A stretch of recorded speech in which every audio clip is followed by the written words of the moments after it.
Tonight, we're going to explore how ancient humans discovered iron, beginning in a world where almost nobody thinks of iron as an ordinary material at all. You stand in a settlement thousands of years ago, beneath a sky untouched by electric light.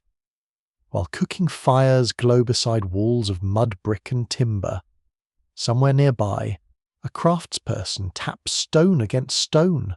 Another pours shining bronze into a clay mould. The air smells of charcoal, warm earth, animal hide, and smoke drifting lazily through the evening.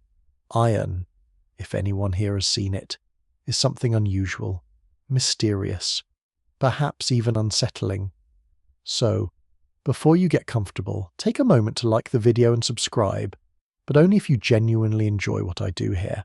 And while you settle in, you can leave a comment telling everyone where you are listening from and what the local time is where you are. There is something strangely comforting about imagining people scattered across different countries, all listening beneath the same night sky. Now, dim the lights and allow yourself to step quietly into a much older world. Your feet rest on packed earth. Nearby, a dog shifts beside a doorway and scratches once before curling back into sleep. Somewhere beyond the houses, insects buzz among dry grasses. A distant goat makes the sort of complaining sound goats have apparently been perfecting for several thousand years. Around you, nearly everything useful comes from materials people can recognize easily. Wood becomes handles, bowls, carts, roof beams, and fences. Bone becomes needles and small tools. Leather becomes straps, bags, sandals, and containers. Clay becomes storage jars and cooking pots. Stone becomes blades, grinding surfaces, hammerheads, and cutting edges. These materials are familiar because they can be found close to home. A person can walk along a riverbank and see stones suitable for shaping. A fallen branch can become a tool handle. Clay can be dug from the ground, mixed with water, shaped between the hands and hardened beside heat. Metal is different. Metal feels almost magical. You cannot usually pick up a useful copper knife directly from the soil. Instead, someone has to recognize certain rocks, gather fuel, build a fire, control the heat, and somehow persuade the material hidden inside those rocks to reveal itself. That discovery represents one of the great intellectual achievements of early human communities. Nobody leaves instructions. There is no ancient handbook titled Simple Metallurgy for Busy Villagers. Knowledge develops slowly through observation, accident, repetition, and probably a great deal of frustration. Long before iron becomes important, humans learn to work naturally occurring metals such as gold and copper. Gold is particularly cooperative because it can sometimes be found in metallic form. It can be hammered, flattened, shaped, and polished without requiring complex smelting. Copper also appears naturally in some places. Imagine finding a greenish or reddish lump among rocks, then discovering that repeated hammering changes its shape rather than simply shattering it. That behavior must seem remarkable. Stone breaks, metal bends. Your fingers run across a finished copper object. It feels smooth and cool. Under sunlight it catches a reddish glow quite unlike flint or bone. Eventually, communities discover that copper can also be extracted from mineral ores through heating. This requires knowledge that develops over generations. Certain stones placed within particularly hot fires behave strangely. Their colours change, slag forms, tiny beads of metal may appear. Someone notices, someone remembers, someone tries again. Gradually, what once seems accidental becomes deliberate. By several thousand years before the Common Era, copper working is established across parts of the Near East and southeastern Europe. Craftspeople have become increasingly skilled at controlling furnaces, choosing ores, arranging charcoal, and directing airflow. Then another development appears. Copper can be mixed with other metals, especially tin, creating bronze. Bronze is harder than pure copper, and often holds an edge better. It pours relatively well when molten, making it suitable for casting into carefully prepared moulds. Suddenly, the workshop becomes a place of extraordinary transformation. You stand near a furnace as charcoal crackles and sparks rise into the dark. Bellows force air into the flames. The heat becomes uncomfortable even from several steps away. Clay crucibles glow. Workers move cautiously, because dropping a container of molten bronze onto your sandal would rather spoil an otherwise productive afternoon. Bronze becomes enormously important. Records confirm that Bronze Age societies across regions including Mesopotamia, Egypt, Anatolia, the Aegean, and parts of Europe produce weapons, tools, vessels, ornaments, and ceremonial objects from bronze. A bronze axe can cut timber. A bronze sickle can help harvest grain. A bronze spearhead can serve a soldier. A bronze mirror, polished carefully enough, can even provide a surprisingly respectable reflection, though perhaps not one encouraging close inspection before breakfast. These objects require skill. They also require trade. Copper is not found everywhere. Tin is even more inconveniently distributed. This creates long-distance networks connecting mines, merchants, workshops, ports, palaces, and communities separated by hundreds or even thousands of kilometers. You might live nowhere near a tin deposit, yet the bronze blade hanging from your belt contains tin that has traveled farther than you ever will. That is one of the quiet wonders of the ancient world. Objects move, materials move, ideas move with them. A merchant carries more than cargo. A travelling craftsperson carries techniques. A captured worker may carry specialized knowledge into another kingdom. Families teach skills to children. Workshops protect certain practices while borrowing others. Yet through all this bronze activity, iron remains an awkward outsider. Iron is actually extremely common in the Earth's crust, but that does not make it easy for ancient craftspeople to obtain as usable metal. You see iron everywhere without realizing it. Red earth may contain iron oxides. Rust-coloured cliffs may owe their appearance to iron compounds.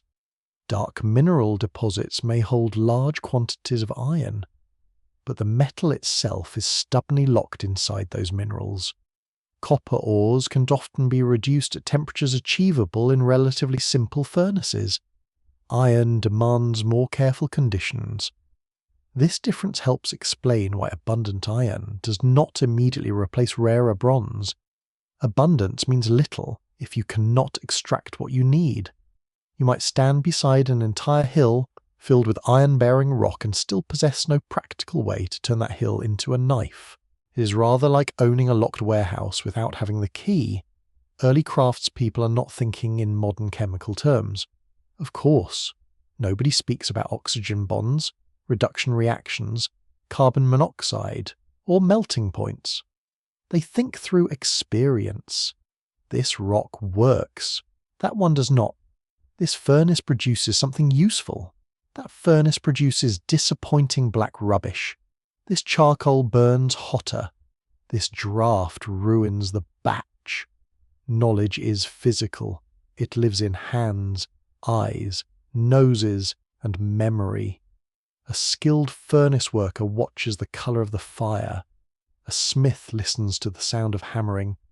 A miner recognizes promising stone by weight, texture, location, or colour.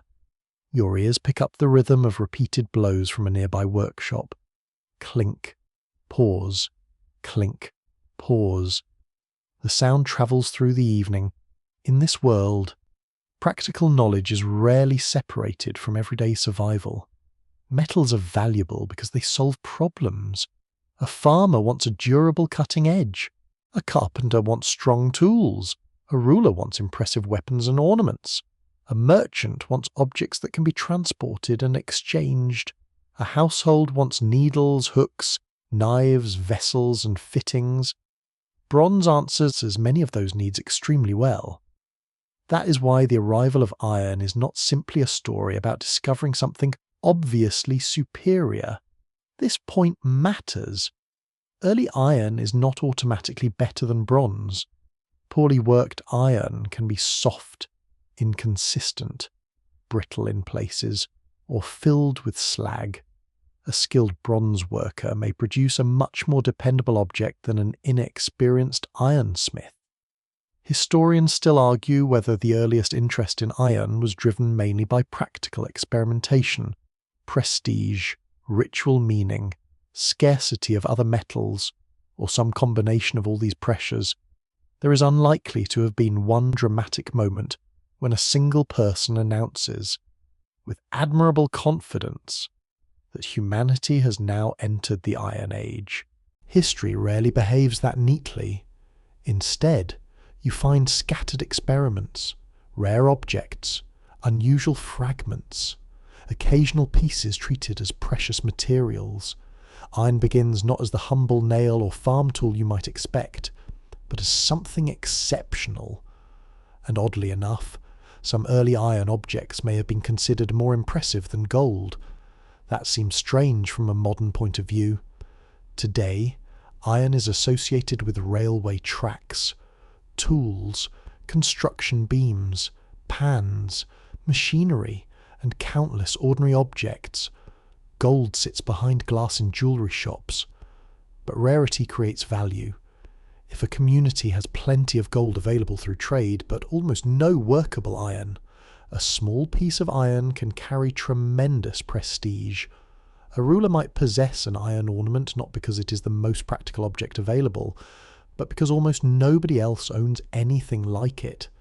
You can imagine the reaction when such an object appears in a palace or ceremonial gathering. People lean closer. They notice its dark grey surface. They feel its surprising weight. Questions follow. Where did it come from? Who made it? What kind of stone produces metal like this? At this stage, people understand metal through categories very different from modern scientific classifications. A strange metallic object might be described according to its appearance, origin, ritual association, or supposed connection to divine powers. The boundary between technology and belief is not sharply drawn, nor should you expect it to be. If something rare falls into human hands through unexplained circumstances, people naturally build stories around it. A curious footnote appears across many ancient cultures. Unusual stones and metals are sometimes preserved in temples, graves, royal collections, or ceremonial settings rather than used for ordinary labour. Practical usefulness is only one kind of value. Symbolic importance can matter just as much. Meanwhile, most people continue living in a thoroughly Bronze Age world. You wake before sunrise, you grind grain using stone, you cut food with a bronze or stone blade, you repair a wooden fence, you carry water in pottery, you wear textiles produced through endless hours of spinning and weaving. Nothing about daily life tells you that iron will someday become one of civilization's defining materials. That future is hidden inside reddish rocks beneath your feet. For now, bronze remains sophisticated, reliable, and familiar. Its production supports specialist workers. Mining settlements feed metal into trade networks. Traders move ingots along roads and coastlines. Workshops transform raw metal into finished goods. Palaces collect, redistribute, and sometimes tightly control valuable materials. A council decree proves, in several ancient societies, just how seriously authorities can treat access to metals, craftsmen, and strategic resources. Metal is power, not simply military power, but administrative power. A ruler capable of organizing miners, transport animals, merchants, charcoal producers, and smiths possesses an impressive network of human cooperation. Even a small bronze object represents many invisible hands. Someone mines the ore. Someone carries it. Someone prepares fuel. Someone tends the furnace. Someone casts the object. Someone sharpens it. Someone trades it. When you hold the finished tool, you're holding a miniature map of ancient society. Iron, meanwhile, waits at the edges of this system. Perhaps a craftsperson occasionally encounters an unfamiliar metallic lump. Perhaps a trader brings an exotic object from far away. Perhaps a worker notices unusual material inside a furnace. Most such moments leave no written record.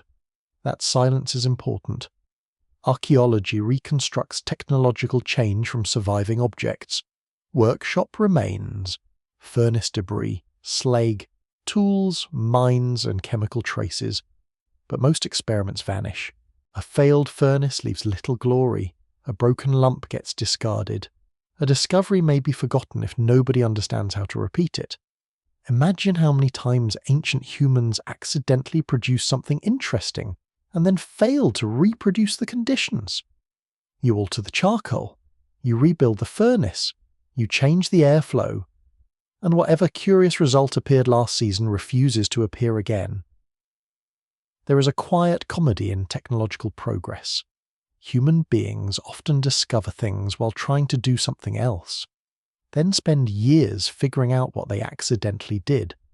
Scholars bicker over how much early metallurgy developed through deliberate experimentation compared with fortunate accidents noticed by unusually observant craftspeople. Both probably matter. Accident creates opportunity.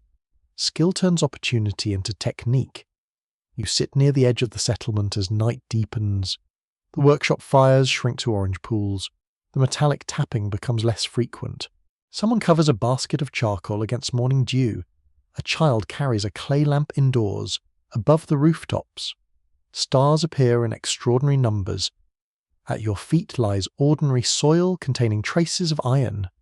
Around you stand tools made mostly from older materials: stone, wood, bone, copper, bronze. The difference between those familiar tools and the iron tools humanity will eventually depend upon is not the existence of iron itself. Iron has always been there.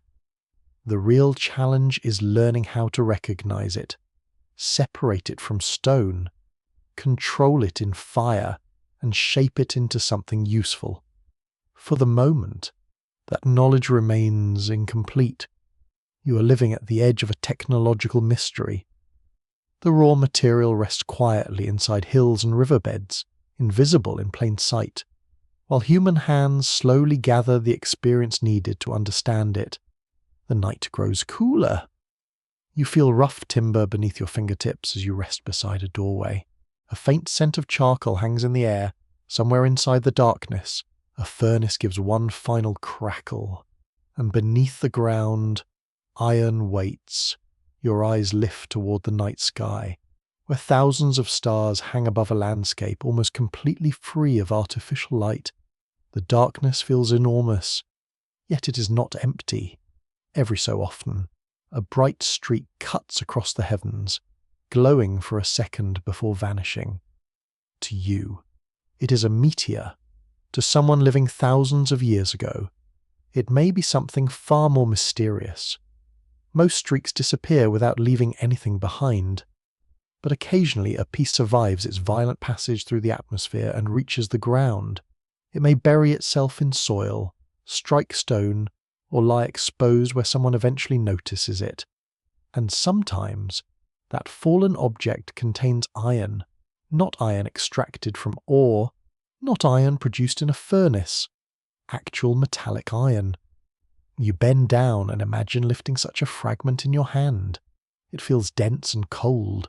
Its surface may be dark, pitted, or covered with a thin crust formed during its passage through the atmosphere. If it has been exposed for a long time, weathering may stain parts of it brown. Yet when a craftsperson chips, grinds, or polishes the surface, something unusual appears beneath. Metal. That discovery offers ancient humans one of their earliest encounters with usable iron. Meteorites containing significant amounts of iron are usually mixtures of iron and nickel. They form under conditions utterly beyond anything early craftspeople can reproduce, and they arrive on Earth already metallic. That makes them extraordinary gifts to people who have not yet mastered the difficult process of separating iron from terrestrial ores. Records confirm that some of the earliest known iron artifacts were made from meteoritic material, rather than iron smelted from ordinary rocks. The distinction is crucial. A person does not need an iron furnace to work a piece of metal that has already been delivered by the sky. They need only recognize that it behaves differently. You enter a workshop where a small dark lump rests on a stone surface. The craftsperson does not know that it contains nickel. There is no periodic table hanging conveniently beside the furnace. No laboratory assistant is waiting to explain planetary formation. Instead, knowledge begins through touch. A hammer falls. The object dents. Another blow lands. It flattens slightly rather than shattering. That alone tells the worker something important. Stone normally fractures when struck hard enough. This material can deform. It can be shaped. The worker tries again, perhaps gently at first, then with greater confidence. Metallic iron from a meteorite can often be cold hammered, though repeated working may require careful treatment because the material can crack. A small bead appears, then perhaps a thin strip, then a tiny blade. Ornament, hook, or decorative fitting. The transformation is slow. There is no dramatic shower of sparks, no glowing river of molten iron, no triumphant announcement that a new age has begun. Just a person with a hammer discovering that a piece of fallen stone is not quite stone at all. Your mind drifts toward ancient Egypt, where several very early iron objects have drawn considerable attention. Tiny iron beads found in prehistoric graves were made thousands of years before large-scale iron smelting became common in the region. Analysis of their composition revealed high levels of nickel, strongly indicating a meteoritic origin. Imagine the patience needed to make them. The metal is hammered into thin sheets or narrow forms, then shaped into small beads. These are not agricultural tools or weapons. They are precious personal objects, placed among grave goods. Someone values them. Someone decides they belong beside the dead. Their rarity alone may have made them special. Gold can be mined, copper can be smelted, but iron that falls from the sky cannot simply be ordered from the neighbouring village. You must find it, and finding a meteorite is not exactly a predictable business model. Oddly enough, this means that early iron could be more exotic than gold. A small iron ornament might carry a story no ordinary bronze object can match. Perhaps people know where the strange metal was discovered. Perhaps they remember a flash in the sky. Perhaps generations later, the story becomes embellished. Human beings have never been particularly reluctant to improve a good story. A bright object tears across the heavens. There is a distant boom. A strange stone is found. By the time the tale has passed through several families, celestial beings may be involved, along with omens, kings, and one uncle who insists he saw the whole thing personally. Still, behind the storytelling lies a genuine material mystery. Where does this metal come from? Ancient societies offer different answers. Some connect unusual stones with divine power. Others preserve them as sacred objects. Certain cultures treat objects believed to have fallen from the sky with particular respect. Because their origin seems literally heavenly, you can understand why. You stand beneath an immense sky that controls daylight, seasons, weather, and the visible movements of the sun, moon, and stars. Then something falls from it, and inside that object is a material unlike ordinary stone. It does not require much imagination to consider it special. In ancient Egypt, a phrase sometimes translated as something like iron, of the sky appears in later texts. Scholars have long discussed exactly how such terminology should be interpreted, and whether it consistently referred to meteoritic iron or developed broader meanings over time. No agreement has been reached on whether every ancient reference linking iron with the heavens describes actual meteorites, symbolic language, or changing categories of metal. The uncertainty reminds you that ancient words do not always fit neatly into modern scientific boxes. A person may classify a material by where it seems to come from, rather than by its chemical composition. Sky metal, dark metal, heavenly stone. The name can preserve an experience rather than a formula. Elsewhere, meteoritic iron appears in objects associated with elites. One especially famous example comes from the tomb of the Egyptian ruler Tutankhamun, who lives much later than those prehistoric bead makers. Among the objects buried with him is an iron dagger, whose blade contains enough nickel and cobalt to identify the material as meteoritic. The dagger is carefully crafted, its blade is iron, its handle is gold. Its presence in a royal burial tells you immediately that this is not an ordinary household knife. You imagine holding it. The metal is cool against your palm. The blade is darker than bronze. It does not shine with gold's warm brightness. Yet its rarity gives it a different kind of presence. A ruler surrounded by treasures possesses a weapon made from material born beyond the earth. That is difficult to beat for dramatic symbolism. And one scandalous aside from the world of royal prestige is that rare materials often gain value precisely because other people cannot obtain them. Practicality becomes almost beside the point. A king does not need his ceremonial possessions to be sensible. That tradition survives remarkably well. The important lesson, however, is technological. Meteoric iron teaches humans that iron can exist as workable metal.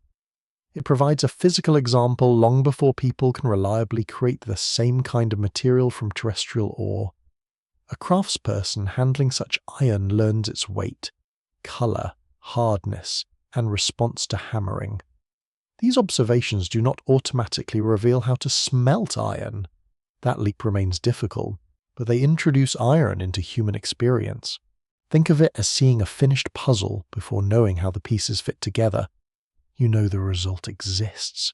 You simply cannot yet reproduce it. The difference between meteoritic iron and iron ore is enormous. An iron-rich rock gathered from the ground may look reddish, black, brown, or dull grey. The iron atoms inside it are chemically combined with other elements, especially oxygen. To obtain metallic iron, those chemical bonds must be broken under carefully controlled conditions. A meteorite has already done you the favour of arriving in metallic form. It is as though nature hands you the final product while refusing to provide the instructions. You can hammer it, polish it, sharpen parts of it, perhaps heat it modestly, but once the supply is used, there is no easy replacement. A fallen meteorite might provide only a limited amount of workable metal. A village cannot build an economy around waiting for another one. People can watch the sky patiently, but celestial deliveries remain rather unreliable. This scarcity helps explain why meteoritic iron stays associated largely with small, prestigious, symbolic, or specialized objects. You do not generally waste sky metal making an ordinary hoe. That would be like turning a rare gemstone into a doorstep. Instead, tiny pieces are treasured. A bead can display status. A blade can become a royal possession. A small ornament can carry religious significance. Because every fragment matters, craftspeople may work with extraordinary care. Picture a smith seated near a low fire. The hammer is small. The blows are measured. Tap, turn, tap, turn again. The metal slowly changes shape. There is skill here, but also caution. The worker cannot stroll to a mine and obtain another lump tomorrow. The material may have travelled through space for millions or billions of years before arriving in this workshop. Of course, the smith does not know that. To modern eyes, the journey is astonishing. Many iron meteorites originated within ancient asteroids whose interiors once became hot enough for metal to separate from rocky material. Collisions later shattered those bodies, sending fragments through the solar system. Eventually, one crosses Earth's path. It plunges into the atmosphere at enormous speed. The surface heats violently. Material burns away. Then the surviving mass slows and strikes the ground. Centuries later, perhaps, human hands pick it up. From an asteroid interior to a prehistoric necklace is quite a career change. A curious footnote comes from the distinctive internal pattern sometimes visible when certain iron meteorites are cut, polished, and chemically treated. These geometric structures form because iron and nickel cool extremely slowly inside their parent bodies. Ancient people would not have understood that process, and the patterns are not necessarily visible during ordinary working, but their existence reminds you how alien the material truly is. Nothing made in an early furnace develops through the same cosmic history. The metal carries evidence of another world, yet ancient craftspeople care about what their senses reveal. It is heavy, it is workable, it can become sharp, it does not behave exactly like copper, and when polished, it possesses its own subdued luster. Some workers may compare it with bronze and wonder whether similar material could somehow be obtained from earthly stones. Did meteoritic iron directly inspire iron? Smelting historians still argue whether familiarity with skyfallen iron encouraged later attempts to produce metallic iron from ore, or whether the two traditions developed largely independently. There is no simple way to watch the thought processes of people who lived thousands of years ago. Archaeological objects survive. Ideas usually do not. A worker may have wondered aloud whether dark rocks contain the same substance as the heavenly metal. That conversation disappears. Another may have treated the two materials as completely unrelated. That thought disappears too. What remains are objects, traces, and patterns scattered across ancient landscapes. The night around you grows deeper. You hear sandals scrape across packed earth as someone leaves the workshop. A wooden door closes against a cool breeze. The smell of charcoal lingers, mixed with dust and oil. On a small cloth rests a bead no larger than your fingertip. It does not look like the beginning of a technological revolution. It looks almost insignificant. Yet the bead carries an astonishing idea. Iron is not merely colour inside stone. Iron can be metal. It can bend beneath a hammer. It can take form beneath human hands. For a time, this knowledge belongs to rare objects born from rare encounters, pieces of the heavens gathered from fields, deserts, and rocky ground. People cannot yet command iron. They can only receive it. And beneath the silent stars, that is enough to begin changing what humans believe metal can be. You sit close to a workbench where several materials lie side by side: flint, copper, bronze, a dark lump of strange metal, and a handful of ordinary rocks gathered from nearby hills. To an experienced craftsperson, each one speaks a different language. Stone answers, force by cracking, copper yields, bronze resists more firmly. The dark metal behaves in a way that is harder to predict. You lift it and feel its weight settle into your palm. It is dense, cool, and somehow less visually impressive than bronze. There is no warm reddish glow, no golden shine, nothing that immediately announces value. Yet under the hammer it gives clues. The first blow leaves a mark, the second spreads the surface. A harder strike reveals another truth. The material can deform without breaking apart, but it does not move as easily as soft copper. Your hand begins learning what your eyes cannot. This is how technological knowledge often grows, not through grand declarations, but through repeated contact. You strike, you observe, you adjust. A smith learns quickly that metals are not interchangeable. Copper is forgiving. It can be hammered into thin sheets and shaped easily, although repeated hammering makes it harder and more brittle. Heating it restores some of its softness. Bronze behaves differently depending on how much tin or other material has been added. Some bronze is excellent for casting. Some can be sharpened effectively. Some is more brittle than a worker might prefer. Iron introduces another set of habits entirely. A worker who approaches it exactly as though it were copper may discover that experience does not transfer perfectly. The hammer sounds different. The resistance feels different through the wrist. The metal seems stubborn. You can almost sense the moment when a craftsperson realizes that this unfamiliar substance cannot simply be treated as a darker version of something already known. It requires its own methods. In your ears, the echo changes into a steady sequence of hammer blow. The workshop floor is scattered with flakes of stone, charcoal dust, bits of slag, broken pottery, and small scraps of metal too valuable to discard casually. Nothing here is wasted without thought. A tiny fragment can be reheated, a bent piece can be reshaped, a broken tool may become raw material. The worker reaches for a piece of iron and places it near the fire. Heat changes its behavior. Not instantly, not dramatically, but enough to notice. As the metal warms, it becomes easier to shape. This simple observation is enormously important. Iron responds especially well when worked hot. A smith who heats a piece until it glows can hammer it more efficiently than if trying to shape it entirely cold. That sounds obvious when you know it. It is not obvious when nobody has taught you. Imagine discovering it through trial. You strike cold metal and struggle. You place it close to the furnace for another reason. You strike again. The metal moves more willingly. That difference stays in memory. The next time, you heat it deliberately. Now technique begins replacing accident. Records confirm that early metalworkers gradually developed specialized methods of heating and hammering iron, rather than relying only on casting traditions learned from copper and bronze. This shift changes the entire logic of the workshop.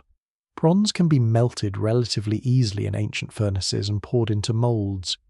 You prepare a hollow shape in stone, clay, or another heat-resistant material. Molten bronze flows inside. It cools. The mold opens, and an object emerges already close to its final form. Iron is far less cooperative. Its melting temperature is much higher than that of bronze. Early furnaces generally cannot turn it into a free-flowing liquid that can simply be poured into a sword mold. So the smith must think differently. Instead of asking, "How do I melt this?" the useful question becomes, "How do I shape it while solid?" This is one of those quiet changes in human thinking that alters technology. A material sets the rules. The craftsperson learns to negotiate. You watch as a heated piece is placed on a stone or metal anvil. The hammer falls. The surface compresses. The worker turns it. Another blow lengthens one edge. Another flattens a raised section. Shape emerges through hundreds of small corrections. A bronze caster often plans through molds. An iron worker increasingly plans through blows. The process is slower in some ways and more flexible in others. A cast object depends heavily on the mold prepared in advance. A forged object can be adjusted continuously. Too thick here, hammer it thinner, bent slightly, heat and straighten it. Edge uneven, rework it. Nothing happens instantly. The object grows out of rhythm. Heat, strike, turn, inspect, repeat. Your palms would ache within an hour. The smith's hands build knowledge into muscle. There is another puzzle. Iron does not merely change shape. Its surface changes too.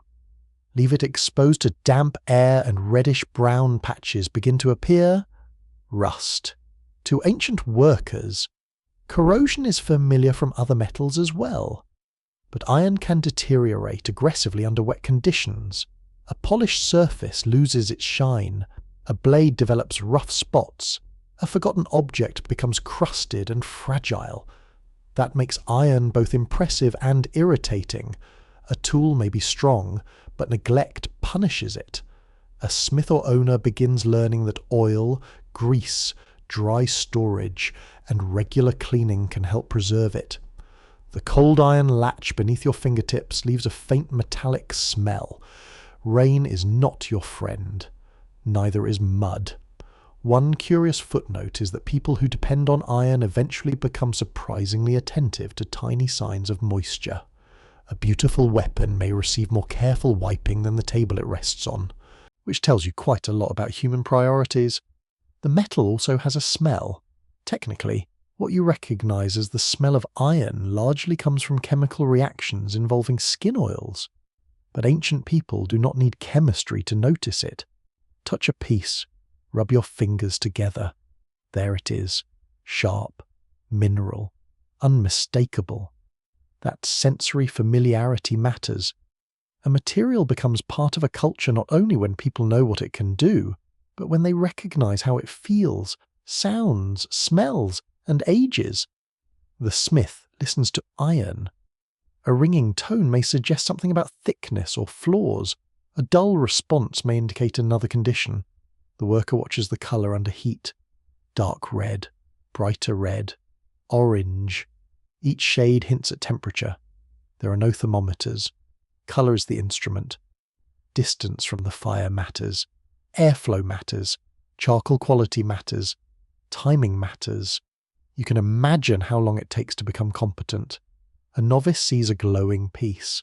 An expert sees a piece ready for a particular kind of work. That difference is experience. And experience is expensive. Too much heat can damage material.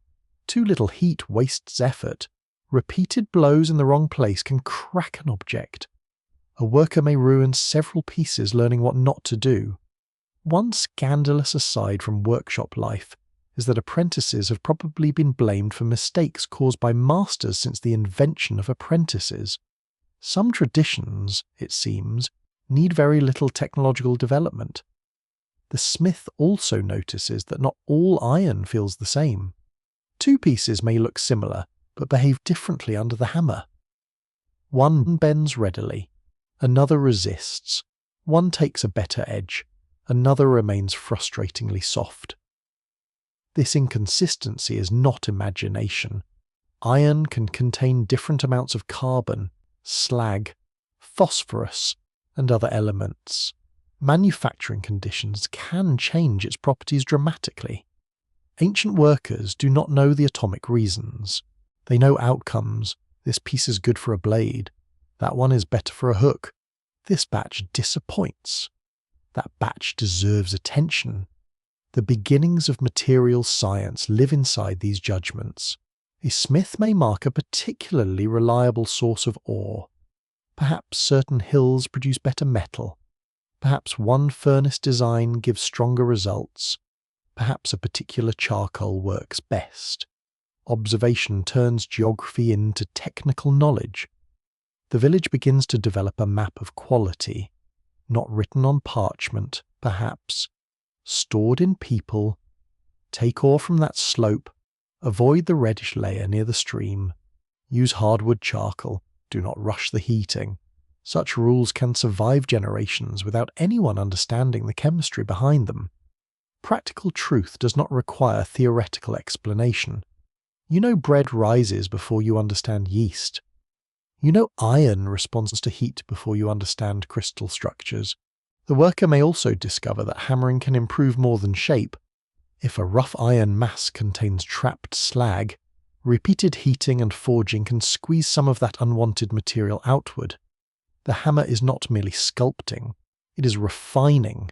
With each cycle, the object may become denser and more coherent. That makes the sound of hammering almost rhythmic purification. Clang, turn, clang. Fragments fall away. The rough mass slowly becomes recognizably metallic. A council decree proves nothing about atomic structure, but administrative records from later societies show that ironworkers become valued specialists precisely because their skill determines whether difficult raw material becomes dependable equipment. The difference between bad iron and good iron is often the difference between bad technique and good technique. That gives skilled smiths unusual social importance. They control a transformation that many people depend on but few truly understand. You might watch the entire process and still have no idea how to reproduce it. The smith knows when the piece is ready by colour. You see only glow. The smith hears the right note. You hear only noise. The smith feels resistance through the hammer handle. You feel vibration. This gap creates mystery. Metalworking can appear almost supernatural when the underlying knowledge remains concentrated in a few hands. Fire changes stone into metal. Hammering changes ugly lumps into useful tools. Heat makes solid material soften without becoming liquid. To someone outside the craft, it looks like controlled magic. That perception may help explain why smiths acquire unusual cultural reputations in many societies. In some traditions they are respected, in others they are feared, sometimes both. Scholars bicker over whether the special social status of smiths in various ancient cultures develops mainly from secrecy, control of fire, economic importance, ritual associations, or the sheer strangeness of transforming mineral matter into tools. There is probably no single answer. Different communities build different meanings around the same craft. The workshop itself encourages symbolism. It is dark. The furnace glows. Sparks rise. Metal changes under force. Smoke stains the ceiling. The smith works at temperatures that drive everyone else backward. It is not difficult to see why stories gather around such places. Yet beneath the symbolism lies careful empirical knowledge. The worker must remain precise. Metal does not care about mythology when struck badly. You reach toward a finished iron object resting near the wall. Perhaps it's only a small chisel. Nothing royal, nothing ceremonial. Its edge is plain, its surface is dark, but compared with the raw lump nearby, it represents a chain of decisions. Someone selected the material. Someone judged the heat. Someone shaped it. Someone corrected flaws. Someone sharpened the edge. The object is evidence that iron has started to become understandable. Not easy, not predictable, but understandable. And that is a profound change. Once humans recognize that this metal has its own personality, they stop asking it to behave like copper or bronze. They learn to meet it on its own terms. The fire burns lower. The hammer falls silent. On the bench, the iron cools from red to black. A faint smell of charcoal and hot scale hangs in the air. You place your hand near the piece, careful not to touch it. Even without contact, you feel the remaining heat. The metal is still stubborn, still demanding, still full of surprises. But now, human hands are beginning to understand how to listen. You stand beside a furnace that does not look impressive by modern standards. It is short enough to approach on foot, built from clay, stone, and carefully packed earth.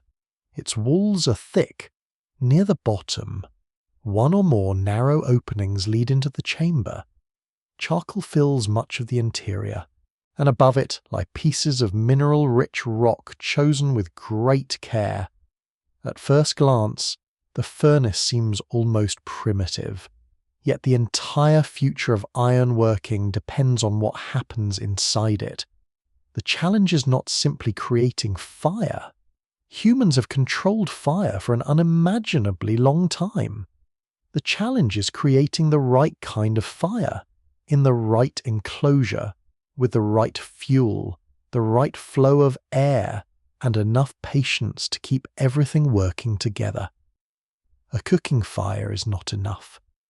An ordinary campfire may glow beautifully, warm your hands, roast meat, and send sparks drifting into the night, but it usually cannot create the chemical conditions needed to reduce iron ore efficiently. Iron ore is stubborn. The metal is trapped inside compounds, especially iron oxides. To free it, you need intense heat and an environment rich in carbon monoxide, which can remove oxygen from those compounds. The ancient worker does not use those chemical terms. Instead, the process is learned through results. More air makes the charcoal burn hotter. Too much air can waste fuel. Poorly prepared ore behaves badly. Wet charcoal produces disappointment. A cracked furnace wall can ruin an entire firing. The craft becomes an exercise in controlled frustration. Your face warms as you approach the opening. The air smells of hot clay, charcoal, dust, and minerals. Someone kneels beside a pair of bellows. The bellows may be made from animal skin, wood, leather, or combinations of flexible materials attached to tubes leading toward the furnace. A hand presses down, air rushes forward, the charcoal brightens. Another pull draws fresh air in, another press sends it toward the fire. The rhythm begins. Push, release, push, release. It looks simple. It is exhausting. Now imagine doing this for hours. Your shoulders begin complaining merely from watching. Bellows make a tremendous difference because fire responds to oxygen. A furnace fed continuously with air burns much hotter than one relying only on a gentle natural draft. The hotter interior changes what is possible. Charcoal glows intensely. Ore begins reacting. Slag softens. New chemical conditions develop in parts of the furnace. This is where experience becomes engineering. Records confirm that ancient metallurgists developed furnaces specifically designed to improve airflow and retain heat, allowing temperatures far beyond those of ordinary open fires. Some furnaces rely on natural draft. These are often built tall enough, or positioned in places where moving air can be drawn through openings near the base. Others use forced draft from bellows. Each approach has advantages. Natural draft reduces the need for exhausting human labour. Forced draft gives workers more direct control. Neither guarantees success. You begin to understand why furnace design matters so much. If the chamber is too wide, heat may spread too thinly. If it is too narrow, airflow may become restricted. If the walls are too thin, heat escapes. If the air enters at the wrong angle, parts of the charcoal bed may burn unevenly. If slag cannot move away from the reaction zone, it may interfere with the forming metal. Small differences matter. A craftsperson may spend years changing the shape of a furnace by a few hand widths and judging whether the results improve. No blueprint survives in many cases. Knowledge sits in memory. Build the wall this high, make the opening this wide, angle the tuyere slightly downward, use charcoal of this size. Do not crush the ore too finely. Dry everything first. A tuyere is a tube, often ceramic, inserted through the furnace wall to direct air toward the charcoal. It endures punishing conditions. The end closest to the fire can glow red and deteriorate, too deep inside, and it may melt or become damaged. Too far outside, and the air may not reach the right zone. You place your fingers on the cool outer end and feel vibration as each pulse of air passes through. Inside the chamber, that invisible stream changes the entire reaction. For a moment, it feels as though the furnace itself is breathing. In, out, in, out. Except the breath is being forced by human hands. This creates one of the strangest features of early metallurgy. Heat alone is not enough. Temperature matters, but chemistry matters just as much. You could make the chamber fiercely hot and still fail if the environment contains the wrong balance of gases. The charcoal does more than provide heat. It also helps create the reducing atmosphere needed to pull oxygen away from iron compounds. That means fuel becomes part of the transformation. Wood alone is less effective for many furnace processes because it contains water and volatile compounds and usually burns less intensely under comparable conditions. Charcoal behaves differently. It is created by heating wood with limited oxygen, driving off much of the moisture and volatile material. The result is a lightweight, carbon-rich fuel that burns hotter and cleaner. Producing it is its own specialized craft. You walk toward a charcoal burning site. The smell changes immediately. There is smoke, resin, damp earth, and the sharp scent of heated wood. Logs or branches are carefully stacked, covered with earth or turf, and allowed to smoulder under controlled conditions. Too much oxygen, and the wood simply burns away. Too little, and the process stalls. The charcoal maker tends the mound for hours or days, watching smoke colour and feeling for changes. A careless mistake can destroy enormous quantities of fuel.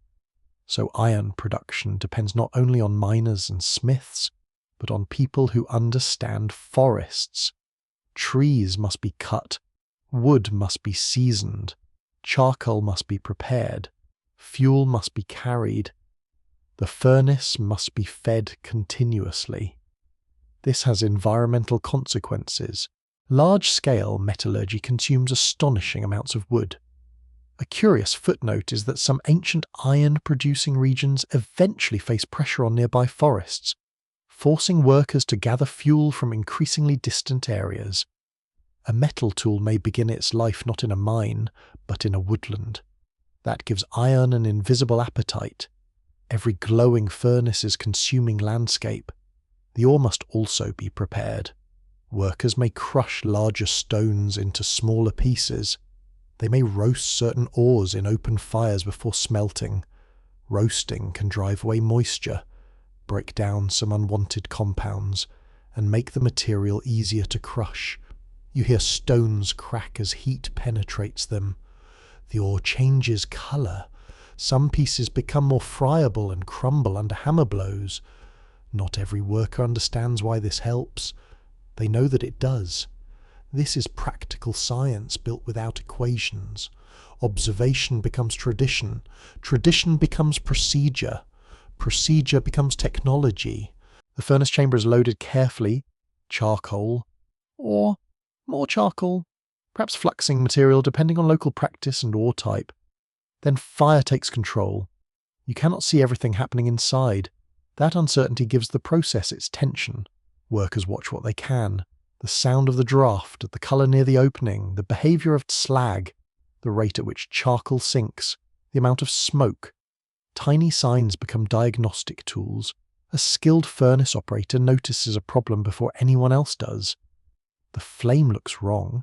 The charcoal bed is collapsing too quickly. The draft has weakened. The slag is becoming too viscous. You hear instructions shouted across the workshop. More charcoal. Work the bellows faster. Clear the opening. Seal that crack. One scandalous aside is that a furnace firing probably offers excellent opportunities for everyone present to blame everyone else. The ore was bad. No. The charcoal was damp.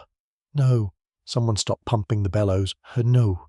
The furnace wall was poorly repaired. No written minutes are required for this argument to feel timeless. Success depends on teamwork. One person cannot easily mine ore, burn charcoal, construct a furnace, prepare bellows, maintain airflow, remove slag, and supervise the entire process alone. Ironworking encourages specialization. That specialization supports more consistent results. As furnaces improve, their walls become better at retaining heat. Clay recipes change. Some builders mix clay with sand, crushed pottery, straw, or other materials to help control cracking. A furnace wall experiences dramatic thermal stress. The inside becomes extremely hot while the outside stays much cooler. Expansion creates cracks. Cracks leak heat and air. Repair becomes part of the cycle.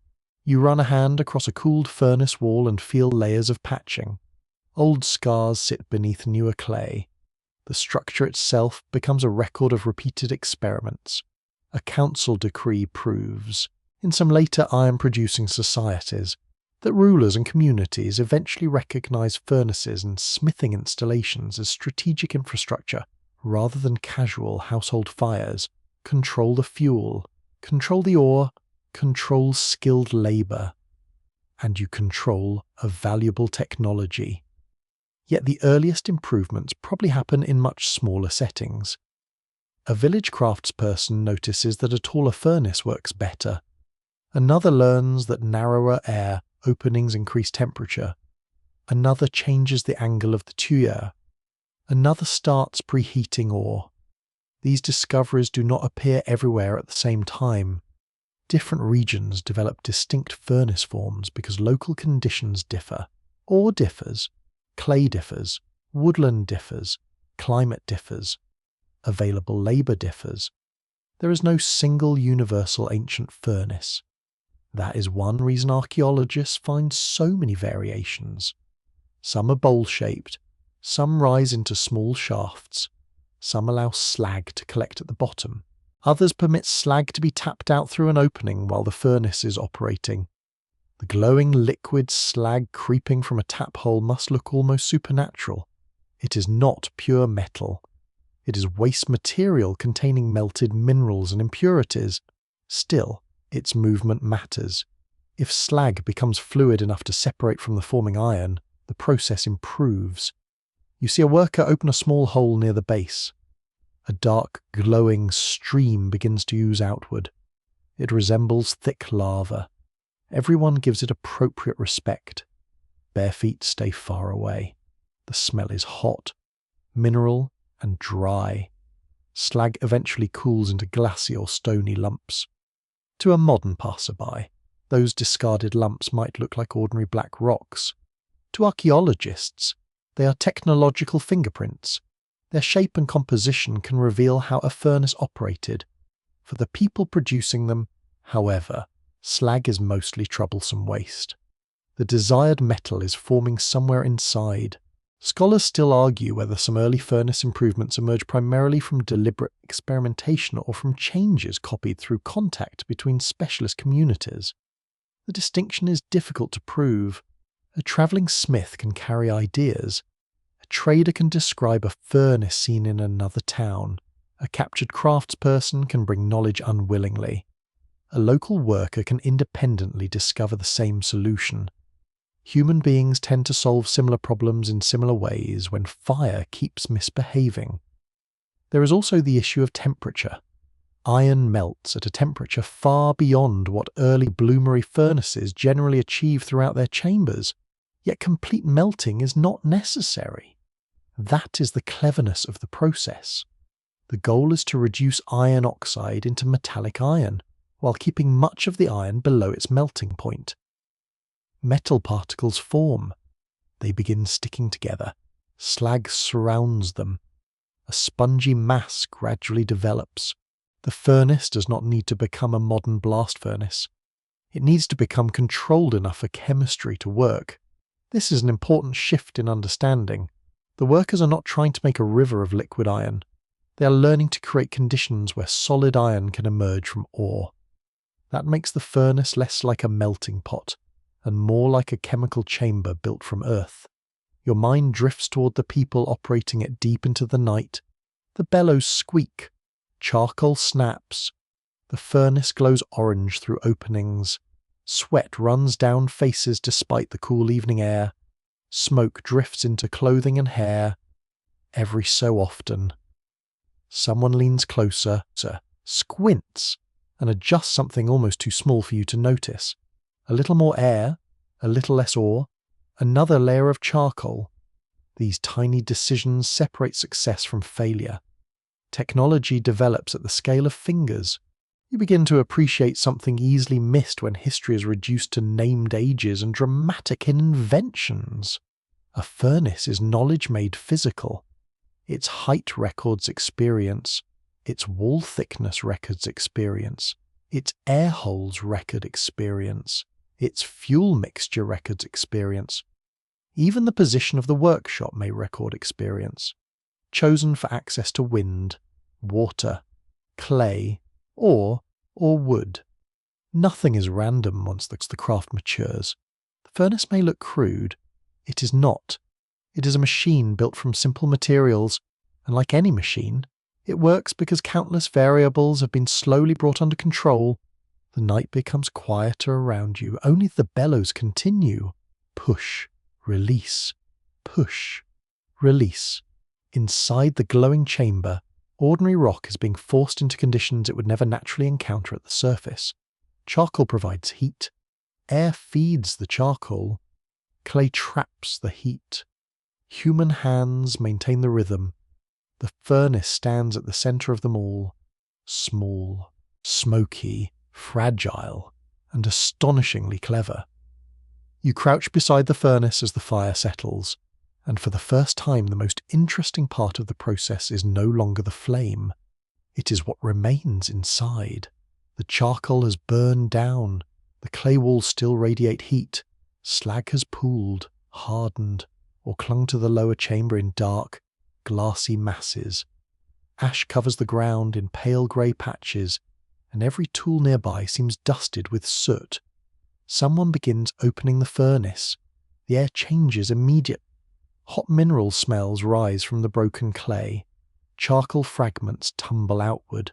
A worker reaches in with a hooked tool and pulls at something heavy. At first, it does not look like metal. It looks like a mistake. The mass is irregular, black, porous, and crusted with slag. Bits of charcoal cling to it. Some surfaces are glassy. Others are rough enough to resemble burnt stone. You would not point at it and say it was with confidence. There is iron. You might simply say, that is an ugly lump. And yet that ugly lump is one of the most important objects in the history of technology. It is an iron bloom. A bloom forms when iron ore is reduced inside a furnace without the iron becoming fully liquid. Tiny particles of metallic iron develop within the hot reaction zone and gradually stick together. Slag surrounds them, penetrates between them, and coats the resulting mass. The product is spongy rather than solid. That is why the name bloom is slightly misleading if you're imagining something graceful. There are no petals, no pleasant fragrance, no gentle opening towards sunlight. This bloom arrives smoking, filthy, and stubbornly attached to furnace debris. Still, records confirm that bloomery smelting became one of the fundamental methods by which ancient societies produced workable iron for centuries. The crucial question is how anyone first realized that such a miserable-looking furnace product was useful. Your mind drifts to an earlier workshop where people are already heating copper ores or experimenting with mineral-rich rocks. A furnace firing goes strangely. Perhaps the ore contains more iron than expected. Perhaps the charcoal burns unusually hot. Perhaps airflow remains strong for longer than normal. When the furnace cools, a heavy mass appears among the waste. Most of it looks worthless. Someone hits it with a hammer, part shatters, part bends. That difference catches attention. Another blow lands. A metallic section flattens. The worker stops. This is not ordinary slag. Someone carries the lump closer to the light. A crust is chipped away. Beneath the black surface lies a dull, grey material. You can imagine the hesitation. Should it be thrown out? Should it be heated again? Should someone keep hammering? Experiment begins with curiosity. The worker reheats the mass. The slag softens. Hammering squeezes some of it outward. Black fragments break free. The mass becomes smaller but denser. What looked like waste begins slowly becoming metal. That transformation must have felt astonishing. You begin with stone. You end with something that bends beneath a hammer. No liquid metal has been poured. No mould has been used. The iron simply seems to emerge from a dirty sponge of furnace debris. Oddly enough, one of the great breakthroughs in metallurgy may have depended on somebody refusing to throw away what looked like rubbish. Human progress has occasionally relied on excellent judgment. It has also relied on people poking suspicious lumps with hammers. The earliest successful blooms were probably inconsistent. One firing might produce a useful mass. The next might give almost nothing.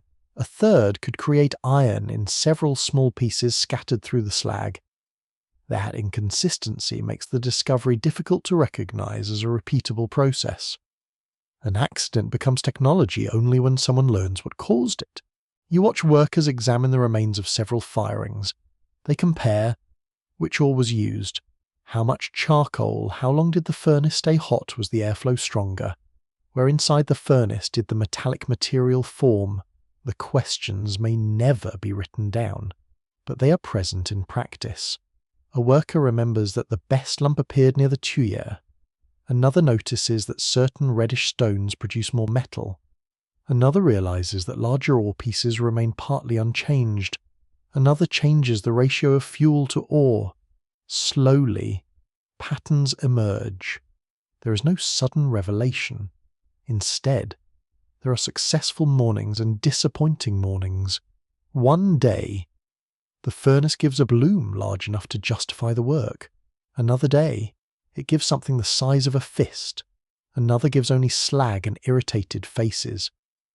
A curious footnote is that ancient slag heaps sometimes contain surprisingly large amounts of iron, evidence that early smelters did not always extract the metal efficiently. To modern eyes, it can look wasteful. To ancient workers, perfection is unnecessary. If the process produces enough usable iron to justify the fuel and labour, it works. The rest can lie in a heap. Efficiency improves later through experience. The bloom itself still requires immediate attention.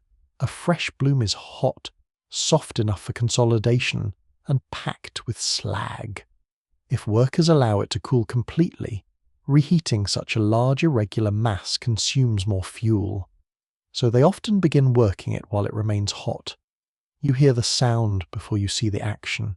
Heavy blows, not the neat tapping of a jeweller. These are deep, dull impacts. The bloom is placed on a stone surface or an anvil-like block. Several people may work around it. One holds with tongs or tools, another swings a hammer.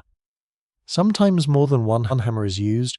Each strike compresses the spongy metal, slag squirts or cracks away. The bloom changes shape. It becomes more compact.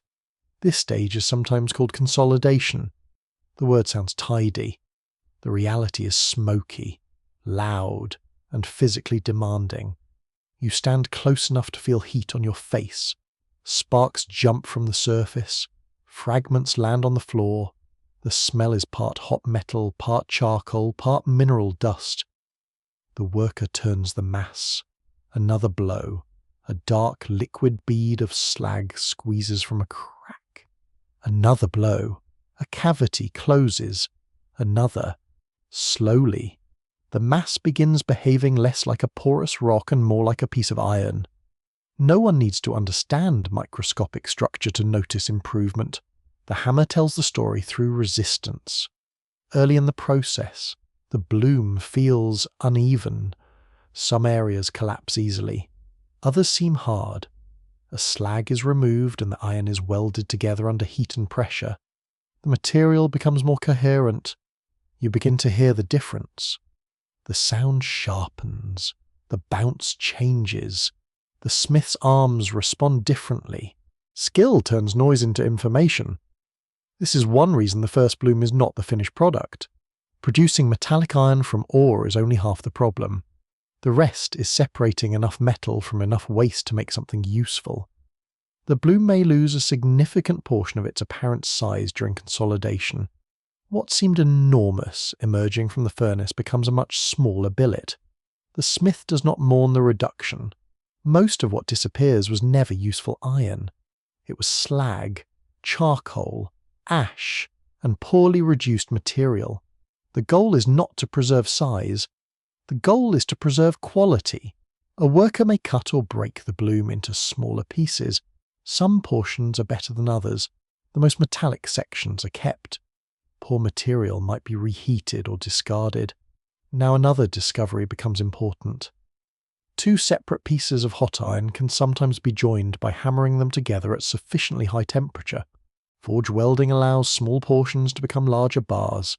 To the observer, this borders on impossible. You place two pieces side by side. Heat them until their surfaces are ready. Hammer. They become one.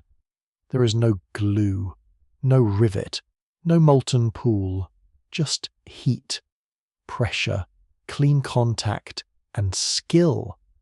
A council decree proves nothing about when the first smith figured this out, because craftspeople rarely leave administrative paperwork explaining their happiest accidents.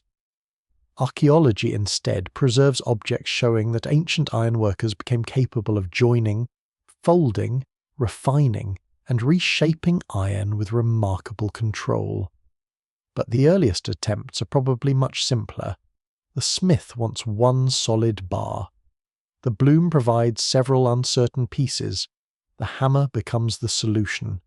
Scholars bicker over whether the first true iron blooms were produced accidentally during copper smelting, through deliberate experiments with iron-rich ores, or through several independent paths in different communities. All three possibilities have supporters because early evidence is fragmentary. A furnace may produce a little metallic iron without its operators understanding what happened. Someone else may intentionally seek it. Another community may discover the process independently. Technology rarely waits for one official inventor. Think about the conditions needed for the first accidental bloom. Iron ore must enter a hot, carbon-rich environment. The temperature must be high enough for reduction reactions to proceed. The furnace must remain hot long enough. The resulting metal particles must gather rather than becoming completely lost in slag. None of these conditions requires a modern laboratory. All can arise from experimentation with furnaces already used for other high-temperature crafts. That makes accidental discovery plausible. But accident cannot explain centuries of later production. Repeated success requires control. You begin seeing how the worker's attention shifts from the furnace alone to the entire sequence. Ore selection, preparation, charging, airflow, timing, bloom removal, consolidation. Each stage influences the next. If the ore contains too much unwanted rock, slag volume rises. If the bloom forms too close to the air inlet, part may oxidize again. If the mass is left too long under poor conditions, valuable metal may be lost. If consolidation begins too cold, the bloom may crack apart. A process that once looks like chance gradually becomes choreography. Every person has a role. Someone watches fuel. Someone works the air supply. Someone prepares tools. Someone waits for the moment to open the furnace. When the bloom finally emerges, nobody's surprised anymore. That may be the real turning point, not the first accidental lump. The moment when workers expect the lump to be there. Expectation means knowledge. You know what should happen. You can recognize failure. You can plan the next firing. Iron has crossed the boundary between curiosity and craft. The bloom still looks crude. Nobody would display it in a palace. No farmer wants to carry it into a field. No warrior can use it as a blade. But inside that black, porous mass is material that can become all of those things. For a moment, it feels as though you are watching usefulness being born before it has learned its final shape. A worker carries the consolidated iron away from the furnace. The bar is uneven. Dark scale flakes from its surface. There are still traces of slag. It will need more heat, more hammering, more judgment. But the difficult step has happened. Stone has surrendered metal. The discovery is no longer merely that iron exists. It is that human beings can make it appear from ordinary earth. The furnace cools. A little steam rises where someone sprinkles water on hot ground. Charcoal dust settles. The hammering slows. On a rough wooden bench lies a freshly consolidated piece of iron, plain and heavy, carrying no sign of how improbable its creation once seemed. You touch the edge of the bench instead of the metal. The wood is rough beneath your fingertips. Nearby, the new iron waits for skilled hands to decide what it will become. You hear the first hammer strike before you see the smith. The sound travels across the yard in a clean metallic ring, followed by another, then another, each blow separated by just enough time for a glowing piece of iron to be turned. Near the forge, the air is warmer. A shallow hearth burns with charcoal. A pair of bellows feeds it steadily. Tongs rest beside a heavy working surface, along with hammers of different sizes, punches, chisels, and stones used for grinding. The iron lying beside them does not yet resemble a useful object. It is a bar, rough along the edges and dark with scale. The problem facing the smith now is entirely different from producing metal. Metal exists. The question is what to do with it. A farmer does not need an iron bar. A carpenter does not need an iron bar. A soldier, builder, leather worker, cook, or wagon maker has very little use for a rectangular lump that sits politely on a shelf. Iron becomes important only when skilled hands turn it into shapes that solve everyday problems. You watch the smith push one end of the bar deep into the charcoal. The bellows breathe. The fire brightens. At first the iron remains black, then a faint red appears. The colour spreads. Red becomes brighter. Eventually, the heated end glows orange in the dim workshop. The smith pulls it free with tongs and places it on the anvil. Hammer. The bar flattens. Hammer. It stretches. Hammer. The smith rotates it and strikes from another direction. Nothing is poured into a mould. The object is being persuaded into existence one blow at a time. If this is forging, then for iron, forging becomes one of the defining skills of the craft.